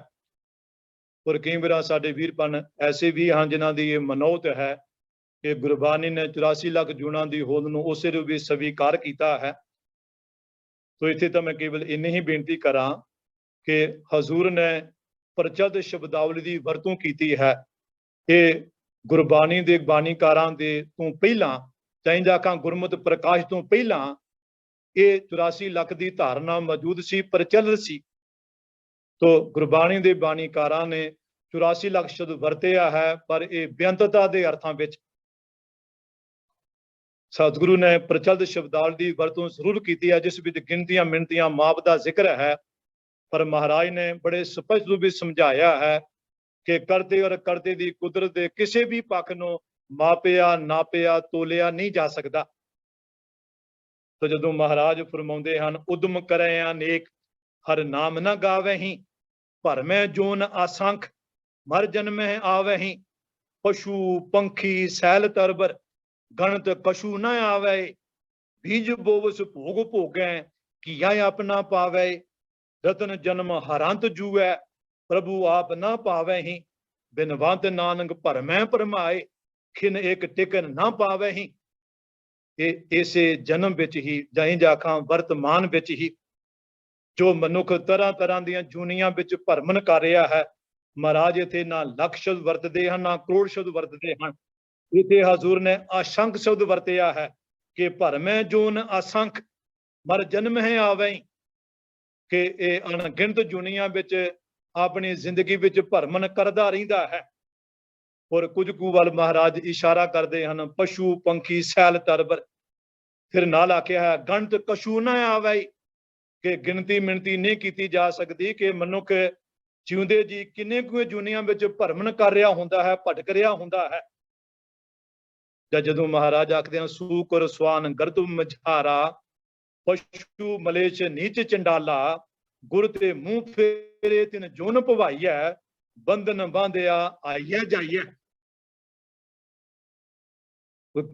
मैं गुरु ग्रंथ साहिब दर्पण विच जुग पावन शब्द के अर्थ जिहड़ा आम वीरां भैणां दा सवाल हुंदा है कि गुरबाणी विच तां बार-बार जिक्र आया है तो उन्हां दे केवल एक शब्द वाजो उन्हां ने ही अर्थ कीते हन। उन्हां दे अर्थ आप नाल साझे करां। जिहड़ा शब्द है मन रे कौन को मत तै लीनी परदारा निंदिया रस रचियो राम भगत नह कीनी। ये रहाउ दियां तुकां हन। अगलियां पंक्तियां मुक्त पंथ जानियो तै ना हन धन जोरन को धाया अंत संग काहू नी दीना बिरथा आप बंधाया ना हर भजियो ना गुरजन सेवियो ना उपजियो कछ ज्ञाना घाटी ही माहे निरंजन तेरा तै खोजत उद्याना। और ये शब्द दियां अखीलियां पंक्तियां हन बहुत जन्म भरमत तै हारियो अस्थिर मत नहीं पाई मानस देह पाए पद हर भज नानक बात बताई। तो केवल मैं अखीलियां पंक्तियां दे ही जो अर्थ हैं वो आप जी के ध्यान में लियावां कि जिहड़ा बहुत जन्म भरमत तै हारियो अस्थिर मत नहीं पाई मानस देह पाए पद हर भज नानक बात बताई। तो अर्थ है कि अनेकां जन्मां विच भट भट के तू मनुखा जन्म की बाजी हार लई है। तू अजिही अकल नहीं सीखी जिसदी बरकत नाल जन्मां दे गिड़ विचों तैनूं अडोलता हासिल हो सके। ये नानक आख हे भाई गुरु ने तां ये गल समझाई है कि मनुखा जन्म का उच्चा दर्जा हासिल करके प्रभु का भजन कर। इत्थे जो शब्द वरतिया है बहुत जन्म भरमत तै हारे हो ये पिछले जन्मां की गल नहीं कर रहे वखो वखरे जूना वाल इशारा नहीं बल्कि ऐसे ही जन्म विच जो मनुख बार बार भटक रहा है इन्हां जूनियां का शिकार हो रहा है इस वल ही इशारा है। ਤਾਂ ਇੱਥੇ ਜਨਮ ਸ਼ਬਦ ਪ੍ਰਚਲਿਤ ਅਰਥਾਂ ਵਿੱਚ ਨਹੀਂ ਵਰਤਿਆ ਹੋਇਆ, ਬਲਕਿ ਮਨੁੱਖ ਦੇ ਉਸ ਹਰ ਪਲ ਹਰ ਛਿਨ ਜਿਸ ਵਿੱਚ ਮਨੁੱਖ ਦੇ ਮਨ, ਬਚਨ ਅਤੇ ਕਰਮ ਵਿੱਚ ਇਕਸਾਰਤਾ ਨਹੀਂ ਰਹੀ। ਮਨੁੱਖ ਨੇ ਜ਼ੁਬਾਨ ਰਾਹੀਂ ਕੁਝ ਹੋਰ ਆਖਿਆ ਪਰ ਮਨ ਵਿੱਚ ਕੁਝ ਹੋਰ ਸੀ, ਬਾਹਰ ਦਿਖਾਵਾ ਕੁਝ ਹੋਰ ਕਰ ਰਿਹਾ ਸੀ, ਮਨ ਵਿੱਚ ਕੁਝ ਹੋਰ ਚੱਲ ਰਿਹਾ ਸੀ, ਜਿਸ ਨੂੰ ਭਟਕਣਾ ਆਖਿਆ, ਆਵਾਗਮਨ ਆਖਿਆ ਹੈ। ਇੱਥੇ ਜਨਮ ਸ਼ਬਦ ਇਸ ਦਾ ਹੀ ਲਖਾਇਕ ਹੈ, ਜਿਹੜਾ ਇਹ ਆਵਾਗਮਨ ਜਿਹਦਾ ਆਪਾਂ ਸ਼ਿਕਾਰ ਹੋਏ ਪਏ ਹਾਂ, ਇਹ ਤੋਂ ਛੁਟਕਾਰੇ ਦਾ ਰੂਪ ਬਾਣੀ ਵਿੱਚ ਹਰ ਸ਼ਬਦ ਵਿੱਚ ਦਰਸਾਇਆ ਹੈ। ਤਾਂ ਇੱਥੇ ਕੇਵਲ ਇੱਕ ਆਦ ਸ਼ਬਦ ਵੱਲ ਆਪ ਜੀ ਦਾ ਧਿਆਨ ਦਿਵਾਵਾਂ ਕਿ ਜਦੋਂ ਗੁਰੂ ਦੀ ਮੱਦ ਲੈ ਕੇ ਮਨੁੱਖ ਇਸ ਆਵਾਗਮਨ ਦੀ ਘੁੰਮਣ ਘੇਰੀ ਵਿੱਚੋਂ ਬਾਹਰ ਨਿਕਲ ਵਿੱਚ ਕਾਮਯਾਬ ਹੁੰਦਾ, ਸਫਲ ਹੁੰਦਾ ਹੈ, ਤਾਂ ਉਹਦੇ ਸੁਭਾਅ ਵਿੱਚ, ਉਹਦੇ ਜੀਵਨ ਵਿੱਚ, ਉਸ ਵਿੱਚ ਜੋ ਪਰਿਵਰਤਨ ਆਉਂਦਾ ਹੈ, ਉਹਦਾ ਜੀਵਨ ਢੰਗ ਕਿਵੇਂ ਬਦਲਦਾ ਹੈ।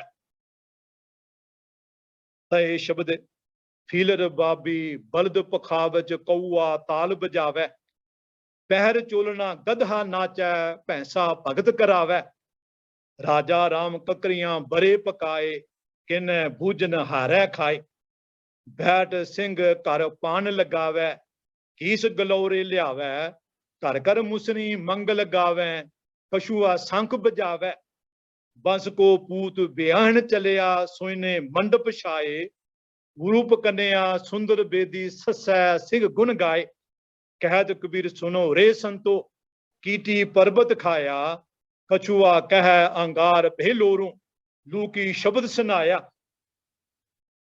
ਜਾਂ ਬੀਜ ਮੰਤਰ ਸਰਬ ਕੋ ਗਿਆਨ ਚਹੁ ਵਰਨਾ ਮੈਂ ਜਪੈ ਕਉ ਨਾਮ, ਜੋ ਜੋ ਜਪੈ ਤਿਸ ਕੀ ਗਤ ਹੋਏ, ਸਾਧ ਸੰਗ ਪਾਵੈ ਜਨ ਕੋਏ, ਕਰ ਕਿਰਪਾ ਅੰਤਰ ਉਰ ਧਾਰੈ, ਪਸ ਪ੍ਰੇਤ ਮੁਗਧ ਪਾਥਰ ਕੋ ਧਾਰੈ। ਕਿ ਜਿਨ੍ਹਾਂ ਦੀ ਗੱਲ ਕਰ ਰਹੇ ਹਨ ਮਹਾਰਾਜ ਕਿ ਪਸ਼ੂ, ਪ੍ਰੇਤ, ਮੂਰਖ, ਪੱਥਰ, ਇਹ ਜੋ ਸਾਡੇ ਕੋਸ਼ਾਂ ਵਿੱਚ, ਸਾਡੀਆਂ ਡਿਕਸ਼ਨਰੀਆਂ ਵਿੱਚ ਜੋ ਇਹਨਾਂ ਦੀ ਪਰਿਭਾਸ਼ਾ ਹੈ, ਮਹਾਰਾਜ ਇਹਨਾਂ ਭਾਵਾਰਥਾਂ ਵਿੱਚ ਇਹਨਾਂ ਦੀ ਵਰਤੋਂ ਨਹੀਂ ਕਰ ਰਹੇ। ਇੱਥੇ ਮਹਾਰਾਜ ਪਸ਼ੂਆਂ ਦੀ ਗੱਲ ਨਹੀਂ ਕਰ ਰਹੇ, ਪੱਥਰਾਂ ਦੀ ਗੱਲ ਨਹੀਂ ਕਰ ਰਹੇ, ਮਨੁੱਖਾਂ ਦੀ ਹੀ ਗੱਲ ਕਰ ਰਹੇ ਹਨ, ਜਿਨ੍ਹਾਂ ਅੰਦਰ ਕੋਮਲ ਜਜ਼ਬੇ ਨਹੀਂ ਹਨ, ਜੋ ਪੱਥਰ ਹਨ, ਜੋ ਪਸ਼ੂ ਹਨ, ਬਲਕਿ ਪਸ਼ੂਆਂ ਨਾਲੋਂ ਵੀ ਗੇ ਗੁਜ਼ਰੇ ਹਨ। ਔਰ ਗੁਰਬਾਣੀ ਵਿੱਚ ਜਿੱਥੇ ਕਿਤੇ ਵੀ ਮਹਾਰਾਜ ਇਹ ਸ਼ਬਦਾਵਲੀ ਦੀ ਵਰਤੋਂ ਕਰਦੇ ਹਨ ਤਾਂ ਉੱਥੇ ਮਨੁੱਖ ਦੀ ਹੀ ਗੱਲ ਹੈ, ਜੋ ਇਹੋ ਜਿਹੀ ਜ਼ਿੰਦਗੀ ਜਿਉ ਰਿਹਾ ਹੈ, ਜਿਸ ਬਾਰੇ ਮਹਾਰਾਜ ਆਖਦੇ ਹਨ ਮਾਨਸ ਚੰਮ ਭਲੇਟੇ ਅੰਦਰੋਂ ਕਾਲਿਆ, ਕਿ ਮਨੁੱਖ ਦਾ ਚੰਮ ਤਾਂ ਮਨੁੱਖਾਂ ਵਰਗਾ ਹੈ, ਸ਼ਕਲ ਸੂਰਤ ਮਨੁੱਖਾਂ ਵਰਗੀ ਹੈ, ਪਰ ਇਸ ਅੰਦਰ ਮਨੁੱਖਤਾ ਨਹੀਂ ਹੈ, ਅੰਦਰੋਂ ਇਨਸਾਨ ਨਹੀਂ ਹੈ। ਔਰ ਇਹ ਗੱਲ ਜਿਹੜੀ ਹੈ, ਇਸ ਨੂੰ ਮੁਨਕਰ ਨਹੀਂ ਹੋਇਆ ਜਾ ਸਕਦਾ ਕਿ ਜਿਨ੍ਹਾਂ ਇਹਨਾਂ ਦੋਵਾਂ ਲੱਤਾਂ ਦੇ ਸਹਾਰੇ ਚੱਲਣ ਵਾਲੇ ਇਸ ਮਨੁੱਖ ਦਿਖਾਈ ਦੇਣ ਵਾਲੇ ਪਸ਼ੂ ਨੇ, ਮਨੁੱਖਤਾ ਦਾ ਨਹੀਂ ਬਲਕਿ ਹਰ ਕਾਸੇ ਦਾ, ਚਾਹੇ ਉਹ ਵਾਤਾਵਰਨ ਹੈ, ਚਾਹੇ ਕੋਈ ਹੋਰ ਰੂਪ ਹੈ, ਕੁਦਰਤ ਦਾ ਅੰਗ ਹੈ, ਜਿਨ੍ਹਾਂ ਇਸ ਨੇ ਨੁਕਸਾਨ ਕੀਤਾ ਹੈ, ਇਹਨਾਂ ਕਿਸੇ ਪਸ਼ੂ ਪੰਛੀ ਨੇ ਨਹੀਂ ਕੀਤਾ। ਔਰ ਜੇਕਰ ਮਨੁੱਖਤਾ ਤਬਾਹੀ ਦੇ ਕਿਨਾਰੇ ਤੇ ਖੜੀ ਹੈ, ਇਸ ਮਨੁੱਖ ਦਿਖਾਉਣ ਵਾਲੇ ਪਸ਼ੂ ਦੀ ਬਦੌਲਤ ਹੀ 2-2, 3-3, 4-4, 5-5, 6-6 ਸਾਲ ਦੀਆਂ ਬੱਚੀਆਂ ਨਾਲ ਰੇਪ ਕਰਨ ਵਾਲੇ ਇਹ ਮਨੁੱਖ ਹੀ ਹਨ, ਦਿਖਾਈ ਦੇਣ ਵਾਲੇ ਮਨੁੱਖ ਸ਼ਕਲ ਸੂਰਤ ਮਨੁੱਖਾਂ ਵਾਲੀ ਹੀ ਰੱਖਦੇ ਹਨ, ਪਰ ਇਹ ਮਨੁੱਖ ਨਹੀਂ ਹਨ। ਇਹਨਾਂ ਨੂੰ ਪਸ਼ੂ ਆਖਣਾ ਵੀ ਯੋਗ ਨਹੀਂ। ਜੇਕਰ ਪਸ਼ੂ ਸਾਡੀ ਭਾਸ਼ਾ ਨੂੰ ਸਮਝਦੇ ਹੋਣ ਤਾਂ ਜਦੋਂ ਅਸੀਂ ਆਖਦੇ ਹਾਂ ਕਿ ਐਸੇ ਮਨੁੱਖਾਂ ਨੇ ਪਸ਼ੂਆਂ ਵਾਲਾ ਕਰਮ ਕੀਤਾ ਹੈ, ਤਾਂ ਸ਼ਾਇਦ ਉਹ ਵੀ ਪ੍ਰੋਟੈਸਟ ਕਰਨ ਕਿ ਅਸੀਂ ਤਾਂ ਕਦੀ ਐਸਾ ਕੀਤਾ ਵੀ ਨਹੀਂ, ਸੋਚਿਆ ਵੀ ਨਹੀਂ।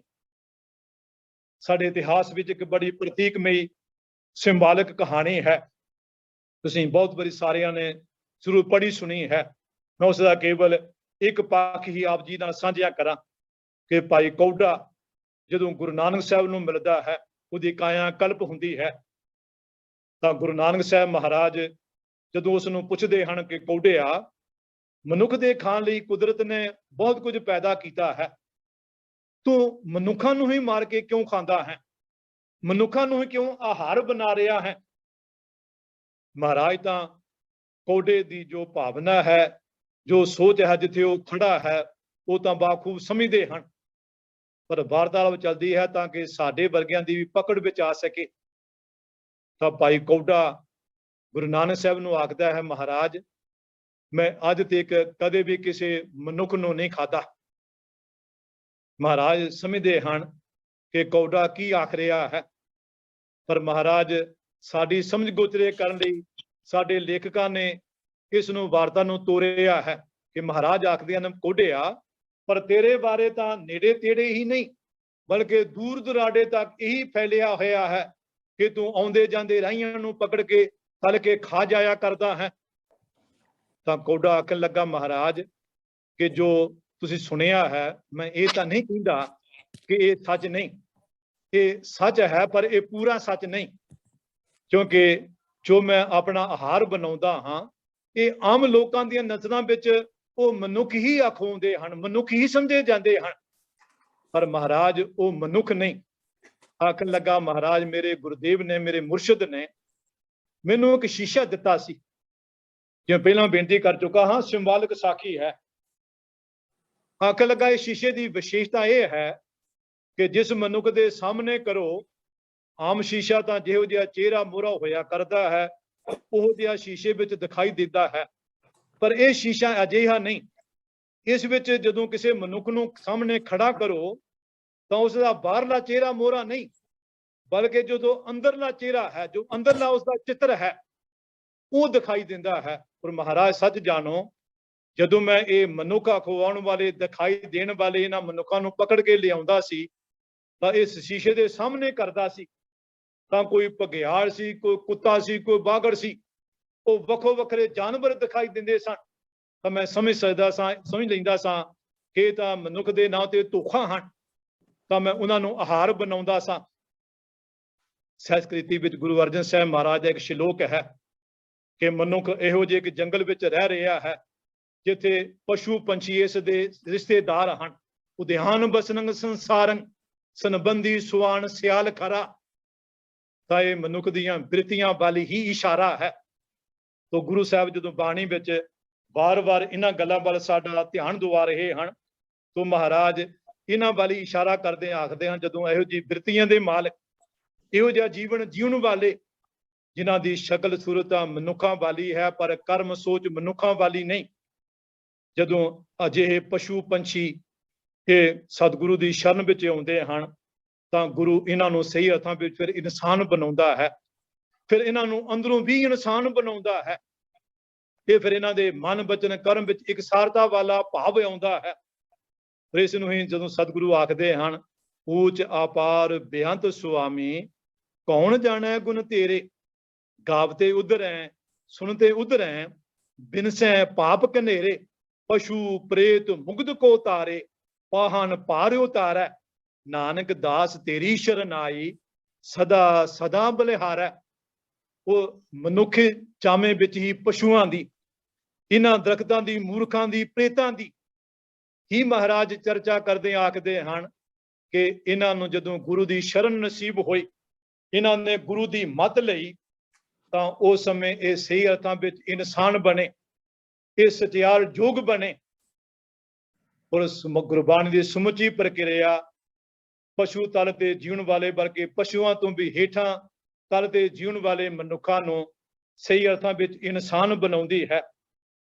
और जदों महाराज फरमाउंदे हन गुरु दरियाओ सदा जल निर्मल मिलिया दुरमत मैल हरै, सतगुरु पाया पूरा नावन पशु प्रेतू देव करै, या सतगुरु सतवादी जित नाता कौआ हंस होवै। सतगुरु दी चरण शरण विच आके कौआं दे हंस होण दी गल नहीं, कावां दी गल नहीं कर रहे, मनुखां दी ही गल कर रहे हैं जिन्हां दा सुभाव कौआं वर्गा है।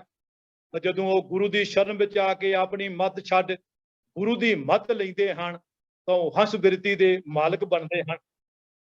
मैं हुण अखीर विच जांदा जांदा संक्षेप विच मनुखा जन्म बारे गुरबाणी विच जो हजूर ने बख्शिश करदे आखिया है कि ये मनुखा जन्म फिर सानू मरण मगरों ये जन्म मिलेगा। जन्म की अमोलकता बारे दृढ़ करवाउंदे महाराज आखदे हन कबीर मानस जन्म दुर्लभ है होए ना बारै बार, जो बन फल पाके भुए गिरै बहुर न लागे डार।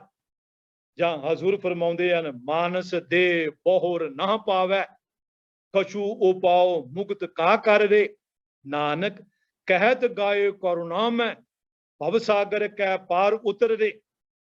ਪਰ ਕਬੀਰ ਸਾਹਿਬ ਜਦੋਂ ਪੁਕਾਰ ਕੇ ਆਖਦੇ ਹਨ, ਇਹੀ ਤੇਰਾ ਅਵਸਰ, ਇਹ ਤੇਰੀ ਵਾਰ, ਕੱਢ ਪੀਤਰ ਤੂੰ ਦੇਖ ਵਿਚਾਰ, ਕਹਿਤ ਕਬੀਰ ਜੀਤ ਕੈ ਹਾਰ, ਬਹੁ ਬਿਦ ਕਹਿਓ ਪੁਕਾਰ ਪੁਕਾਰ। ਉਹਦਾ ਜਦੋਂ ਬਾਣੀ ਵਿੱਚ ਆਇਆ, ਜੇ ਜਾਣਾ ਮਰ ਜਾਈਐ, ਘੁੰਮ ਨਾ ਆਈਐ, ਝੂਠੀ ਦੁਨੀਆ ਲੱਗ ਨਾ ਆਪ ਬੰਜਾਈਐ। ਜਾਂ ਮਹਾਰਾਜ ਆਖਦੇ ਹਨ, ਕਿਛ ਖਾਜੈ ਕਿਛ ਧਰ ਜਾਈਐ, ਜੇ ਬਹੁੜ ਦੁਨੀਆ ਆਈਐ। ਪਰ ਧਿਆਨ ਰਹੇ, ਗੁਰਬਾਣੀ ਵਿੱਚ ਮਨੁੱਖਾ ਜਨਮ ਦੇ ਮਿਲਣ ਬਾਰੇ ਤਾਂ ਜੀ ਪ੍ਰਚਲਿਤ ਸ਼ਬਦਾਵਲੀ ਹੈ, ਮਨੋਤ ਹੈ, ਉਸ ਦੀ ਤਾਂ ਕਈ ਥਾਈਂ ਵਰਤੋਂ ਕੀਤੀ ਹੋਈ ਹੈ। ਜਿਵੇਂ 184 ਪ੍ਰਮਤਿਆਂ ਦੁਰਲਭ ਜਨਮ ਪਾਇਓ, ਨਾਨਕ ਨਾਮ ਸੰਭਾਲ ਤੂੰ ਸੋ ਦਿਨ ਨੇੜੇ ਆਇਓ। ਪਰ ਇਸ ਜਨਮ ਮਗਰੋਂ, ਮਰਨ ਮਗਰੋਂ ਮਹਾਰਾਜ ਨੇ ਇਸ ਤਰ੍ਹਾਂ ਦੀ ਸ਼ਬਦਾਵਲੀ ਦੀ ਸਮੁੱਚੀ ਬਾਣੀ ਵਿੱਚ ਵਰਤੋਂ ਨਹੀਂ ਕੀਤੀ ਹੋਈ। ਸੋ ਮੈਂ ਅੰਤ ਵਿੱਚੋਂ ਕਿ ਇਹ ਆਪਣੇ ਆਪ ਵਿੱਚ ਇਹ ਸਮਾਂ ਬੜੀ ਵਧੇਰੇ ਵਿਆਖਿਆ ਦੀ ਮੰਗ ਕਰਦਾ ਹੈ, ਕਿਉਂਕਿ ਸਾਡੇ ਵਿੱਚ ਬਹੁਤ ਸਾਰੇ ਇਸ ਸੰਬੰਧੀਆਂ ਮਨੋਤਾਂ ਹਨ, ਧਾਰਨਾਵਾਂ ਹਨ, ਕੁਝ ਐਸੇ ਸ਼ਬਦ ਹਨ ਜਿਨ੍ਹਾਂ ਤੋਂ ਸਾਨੂੰ ਐਸਾ ਲੱਗਦਾ ਹੈ ਕਿ ਬੜੇ ਸਪਸ਼ਟ ਰੂਪ ਵਿੱਚ ਮਹਾਰਾਜ ਨੇ ਇੱਥੇ ਐਸਾ ਫਰਮਾਇਆ ਹੈ। ਤਾਂ ਬਹੁਤ ਸਾਰਿਆਂ ਦੇ ਦਿਮਾਗ ਵਿੱਚ ਜ਼ਰੂਰ ਉਹ ਸਵਾਲ ਆਏ ਹੋਣਗੇ। ਜਿਵੇਂ ਡਾਕਟਰ ਜਗਜੀਤ ਸਿੰਘ ਨੇ ਸ਼ੁਰੂ ਵਿੱਚ ਆਪ ਜੀ ਦਾ ਧਿਆਨ ਦਿਵਾਇਆ ਸੀ ਕਿ ਜਿਹੜੇ ਵੀ ਤੁਹਾਡੇ ਸਵਾਲ ਹੋਣਗੇ ਤੁਸੀਂ ਲਿਖਾ ਦੇਣਾ, ਤਾਂ ਅਗਲੀ ਵੇਰ ਆਪਾਂ ਜੋ ਵੀ ਤੁਹਾਡੇ ਸਵਾਲ ਹੋਣਗੇ ਆਪਾਂ ਵਿਸ਼ੇਸ਼ ਤੌਰ ਤੇ ਉਹਨਾਂ ਸਵਾਲਾਂ ਦੇ ਉੱਤਰ ਦੇ ਸੰਬੰਧ ਵਿੱਚ ਹੀ ਚਰਚਾ ਕਰਾਂਗੇ। ਤੋਂ ਅੰਤ ਵਿੱਚ ਮੈਂ ਜੋ ਗੁਰਬਾਣੀ ਦਾ ਕਨਸੈਪਟ ਹੈ ਇਸ ਸਮੁੱਚੀ ਕਾਇਨਾਤ ਬਾਰੇ, ਤੋਂ ਉਸ ਬਾਰੇ ਜੋ ਧਾਰਨਾ ਉਸ ਦਾ ਦੋ ਸ਼ਬਦਾਂ ਵੱਲ ਧਿਆਨ ਦਵਾ ਖਿਮਾ ਦਾ ਜਾਚਕ ਹੋਵਾਂ।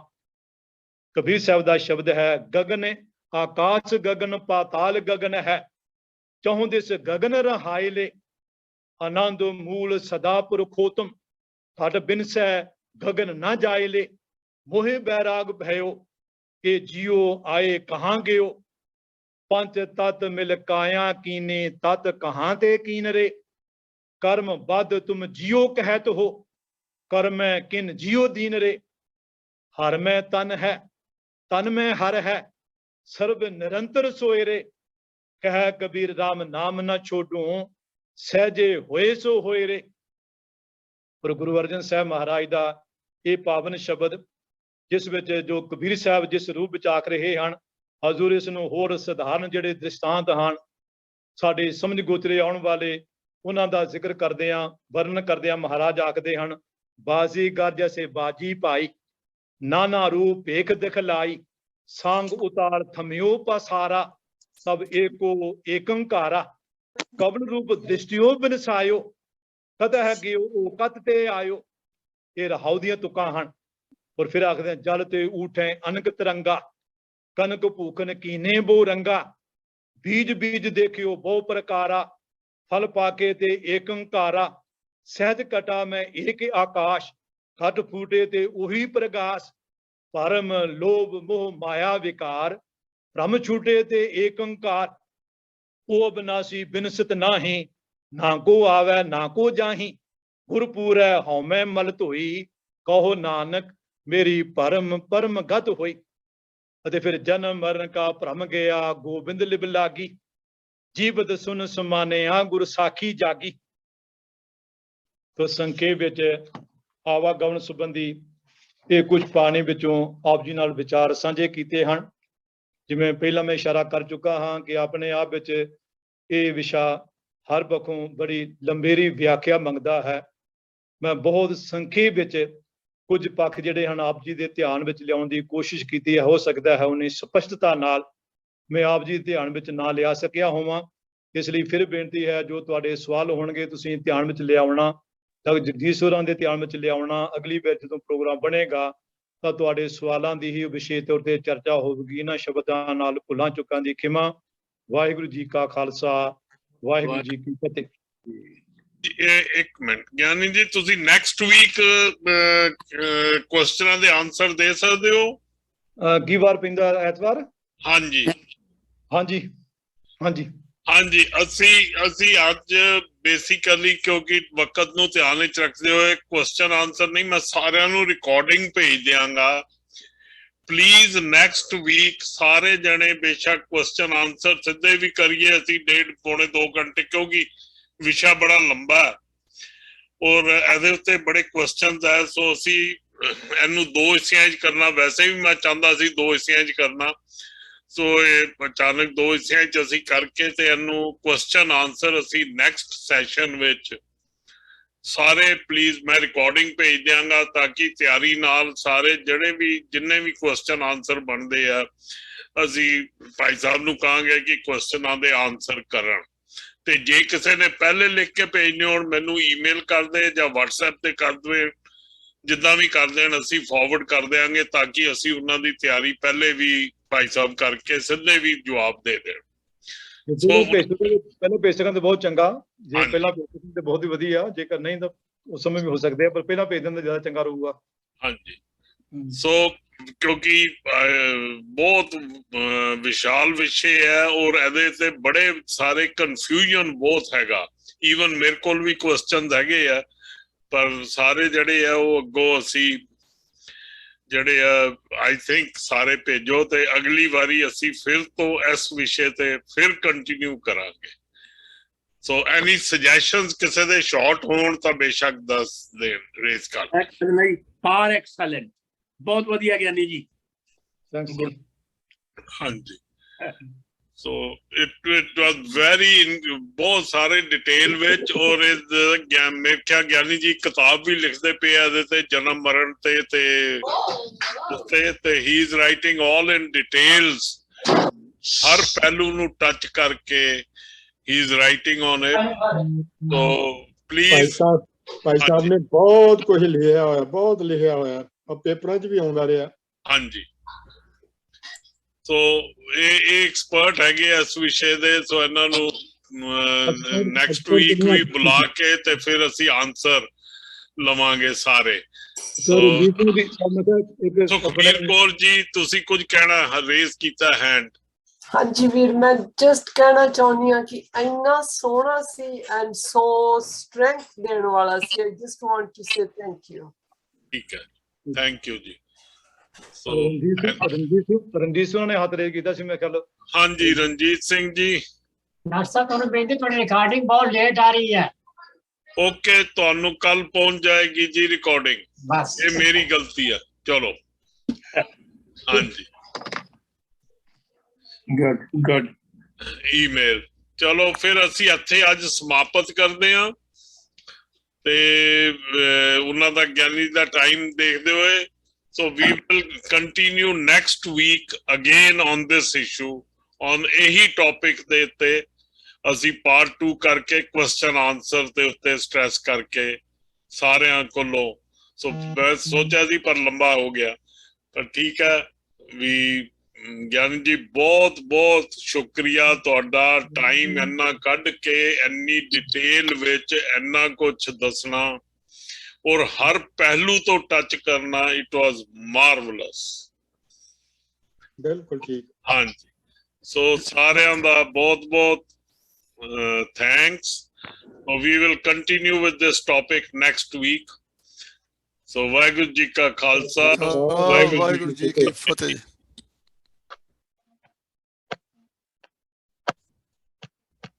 ਕਮਾਲ ਕਰਤੀ ਜੀ।